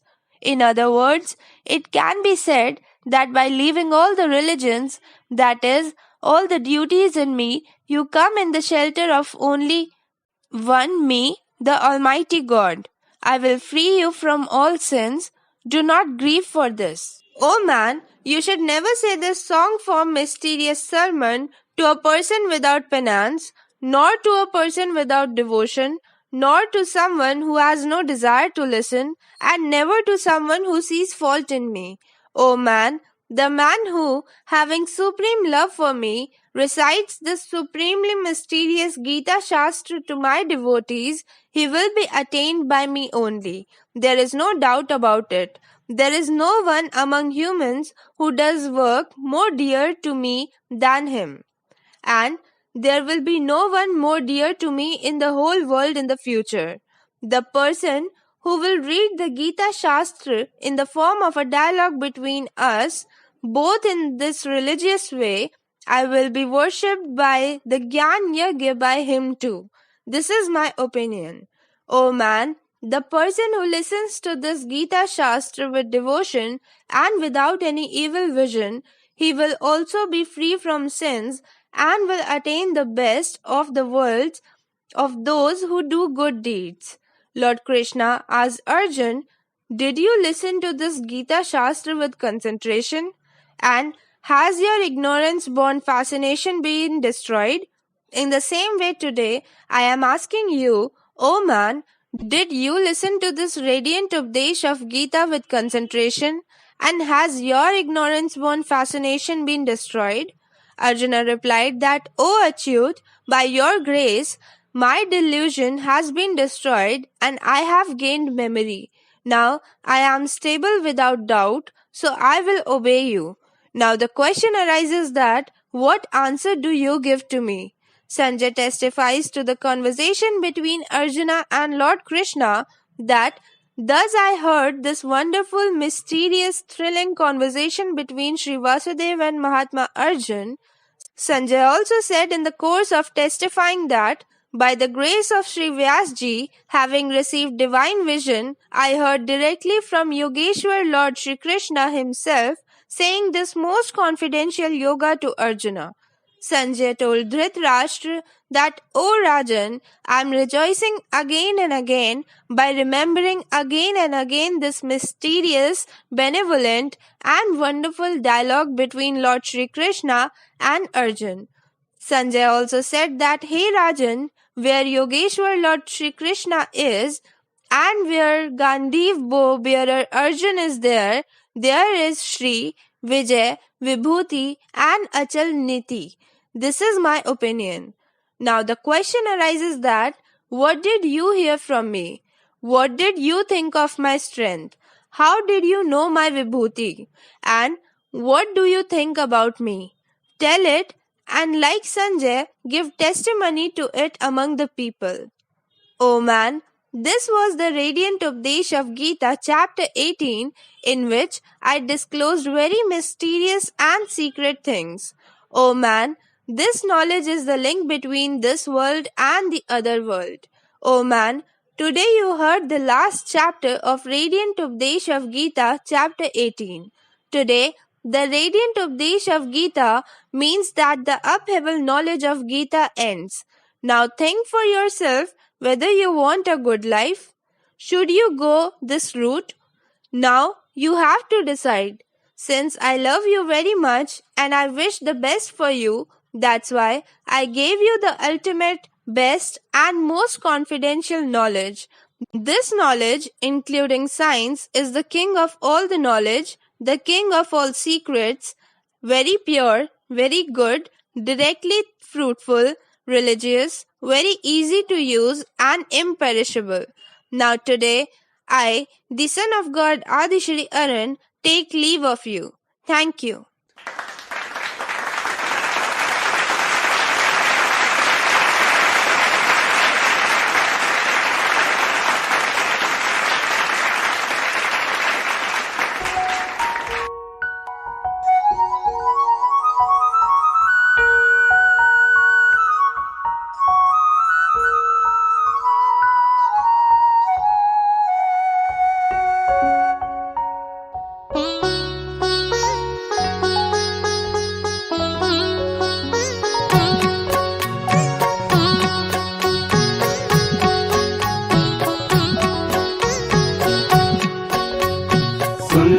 सुन लो और समझ लो, ये है आदिश्री का ज्ञान।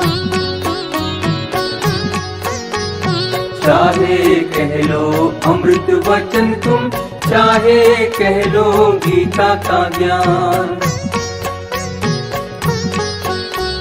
सुन लो और समझ लो, ये है आदिश्री का ज्ञान।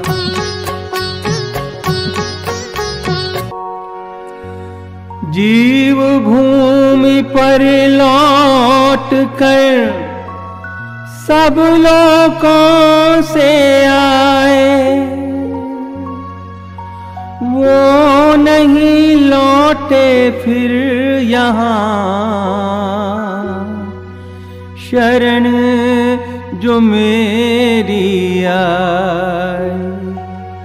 भव बंधन कट जाए।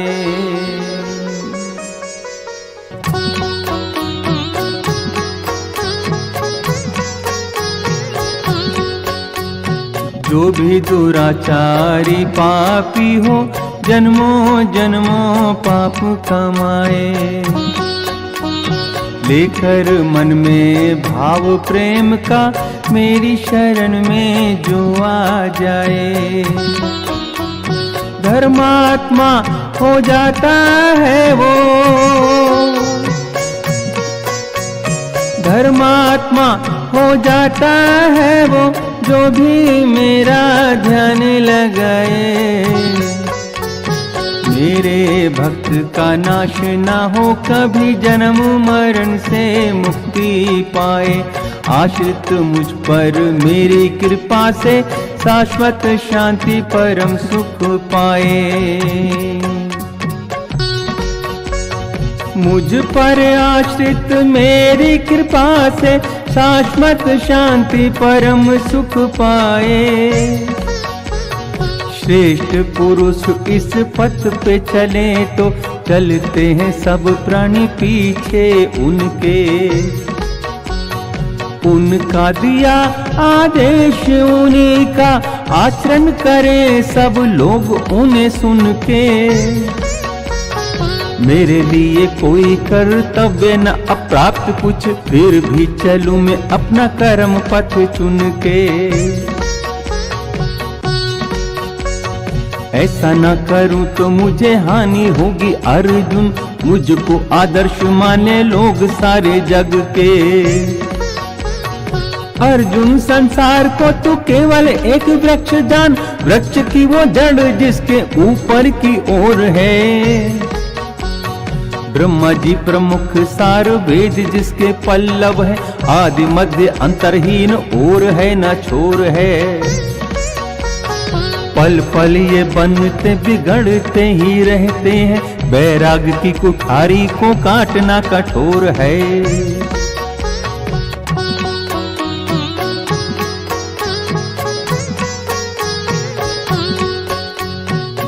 थलचर और गगनचर, भूमि पे जितने जीव हैं सारे। सब में वही कण कण में समाया, रूप और नाम है न्यारे न्यारे। नर में पशु में ऊंच नीच में, नर में पशु में ऊंच नीच में, योगी ब्रह्म ही ब्रह्म निहारे। सब में वही कण कण में समाया, योगी ब्रह्म ही ब्रह्म निहारे। तन मन प्राण पवित्र बनाए, कर्म के यज्ञ की पावन ज्योति। यज्ञ के कारण हो बलिदान तो, सोई आत्मा जागृत होती। सुन लो और समझ लो, ये है आदिश्री का ज्ञान। चाहे कह लो अमृत वचन तुम, चाहे कह लो गीता का ज्ञान। सुन लो और समझ लो, ये है आदिश्री का ज्ञान।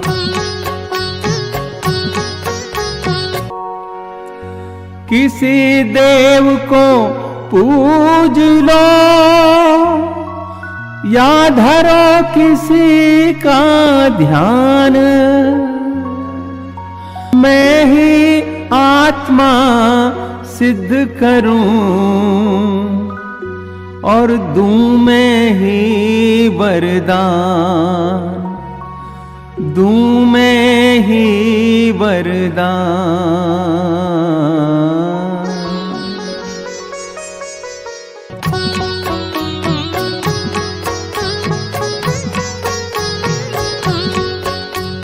देवों को पूजे तो देव मिले, और स्वर्ग में जा कुछ काल बिताए। पितरों को पूजे तो पितृ मिले, और पितरों में जाकर वो बस जाए। भूत और प्रेत को पूजने वाले, भूत और प्रेत को पूजने वाले, जन्म इन्हीं की योनि में पाए। भोग के कर्मों के प्रारंभ में वो मृत्यु लोक में लौट के आए। 184 योनि में फिर मानव तन में लौट के आए। श्रद्धा बिन वैराग्य न होता, श्रद्धा ही मन को मुक्ति दिलाए। सुन लो और समझ लो, ये है आदिश्री का ज्ञान। चाहे कह लो अमृत वचन तुम, चाहे कह लो गीता का ज्ञान। सुन लो और समझ लो, ये है आदिश्री का ज्ञान। श्रद्धा के गर्भ से जन्म लेता विश्वास, तरक जाल से निकल कर पूरी हो हर आस, पूरी हो हर आस।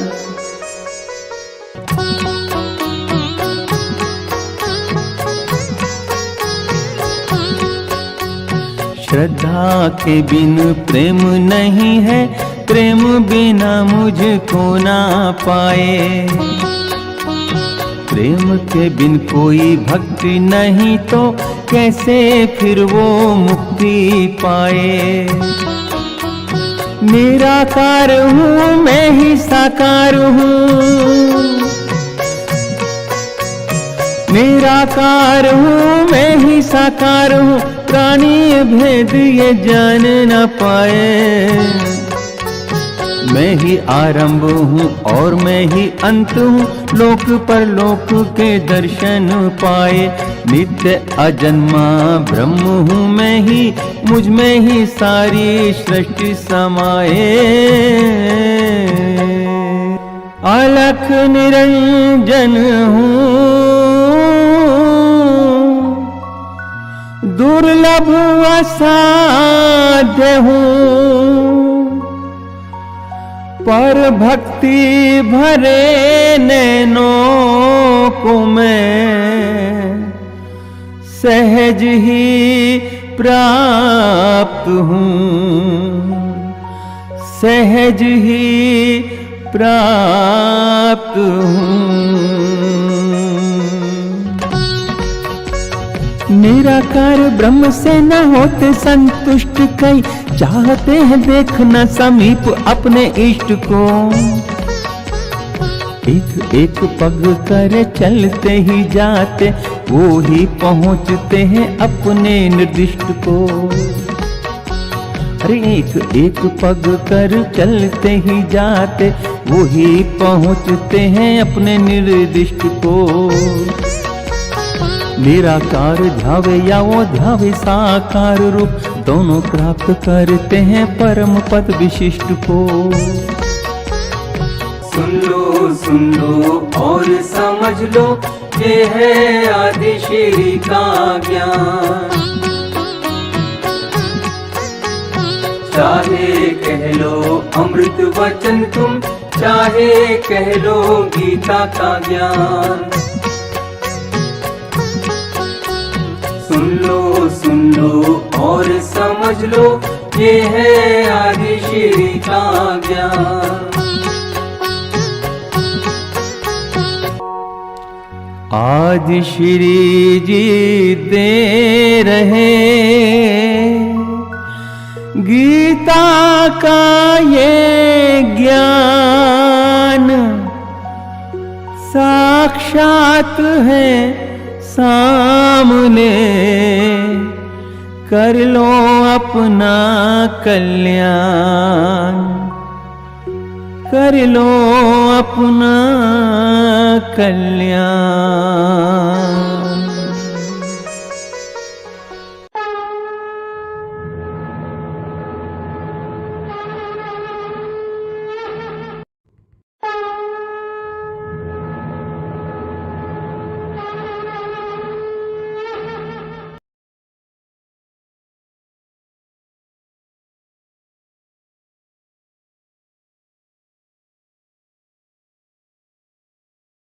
O man, in the beginning of creation, God created the whole world from one part of his soul, from which all the incarnations come to the earth from time to time, and the remaining 3 part of that God's soul was left in the space. Now the question arises that what will be the use of that 3 part of the God's soul which was left in the space? When all the incarnations that have come on earth to establish the dharma or righteousness in all 4 stages will fail in doing so, then that 3 part will come after descending on the earth and will establish dharma or righteousness by bringing dharma in all 4 stages. In Treta Yuga, Lord Ram could not establish dharma or righteousness in all 4 stages on the earth. In Dwapar Yuga, Lord Krishna, who is known as the complete incarnation, both of them too could not establish righteousness in all 4 stages on the earth. So, the question arises that who will come now to establish dharma or righteousness in all 4 stages? Because the arrival of the complete incarnation has already happened, then this becomes a matter to think about. But man does not take steps to think in this direction. The remaining 3 part of God's soul will come after incarnating on earth, which was earlier left in the space. That 3 part is called as the 23rd Maha-Avatar of Virat Purush. He is called by the name Aadishri Arun. He manifested himself in many forms according to the need, and he is also known by the name of the complete incarnation. Today, he is going to give you that knowledge which you would have never heard of before. Its sentiment or theme has been threaded in 7 notes of music which you will get a chance to listen. Thank you.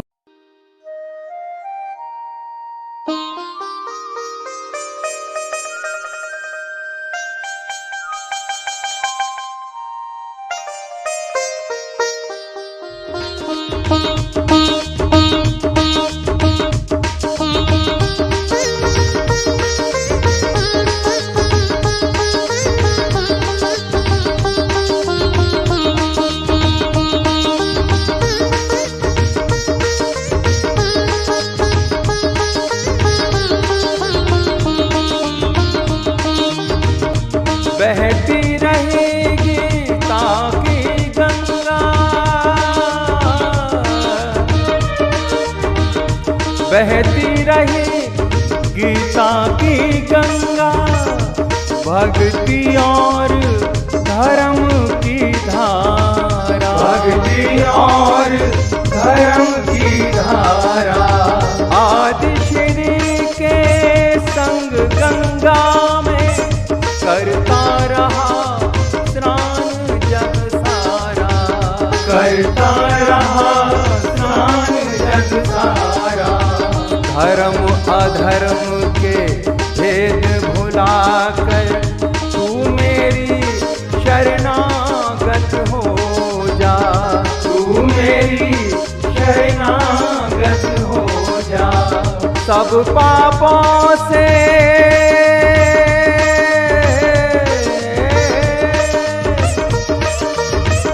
सब पापों से मुक्ति मेरी भक्ति में खो जा। शोक न कर मेरी भक्ति में खो जा। धर्म अधर्म सब भेदों से न्यारे, धर्म अधर्म सब भेदों से न्यारे। अमर है गीता के बोल सारे, अमर है गीता के बोल सारे। आदिश्री का ज्ञान है न्यारा, आदिश्री आदिश्री का ज्ञान है न्यारा, आदिश्री का ज्ञान है न्यारा। ब्रह्म ज्ञान के बोल है न्यारे, आदिश्री का ज्ञान है न्यारा। ब्रह्म ज्ञान के बोल है न्यारे।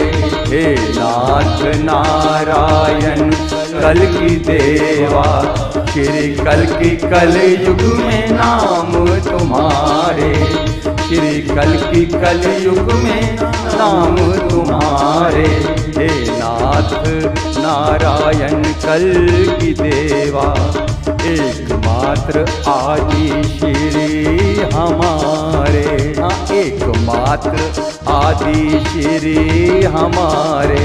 हे नाथ नारायण कल की देवा, हे नाथ नारायण कल की देवा, श्री कल की कलयुग में नाम तुम्हारे, श्री कल की कलयुग में नाम तुम्हारे। हे नाथ नारायण कल की देवा, हे नाथ नारायण कल की देवा। हरे कल की, हरे कल की, कल की कल की, हरे हरे, हरे कल की, हरे कल की, कल की कल की, हरे हरे, कल की कल की, कल की कल की, कल की कल की, हरे हरे, कल की कल की, कल की कल की, कल की कल की, हरे हरे, हरे हरे, कल की हरे हरे, हरे हरे, कल की हरे हरे। जय आदि श्री, जय जय कल की, जय आदि श्री, जय जय कल की, जय आदि श्री, जय जय कल की, जय आदि श्री, जय जय कल की, जय आदि श्री, जय जय कल की, जय आदि श्री, जय जय कल की।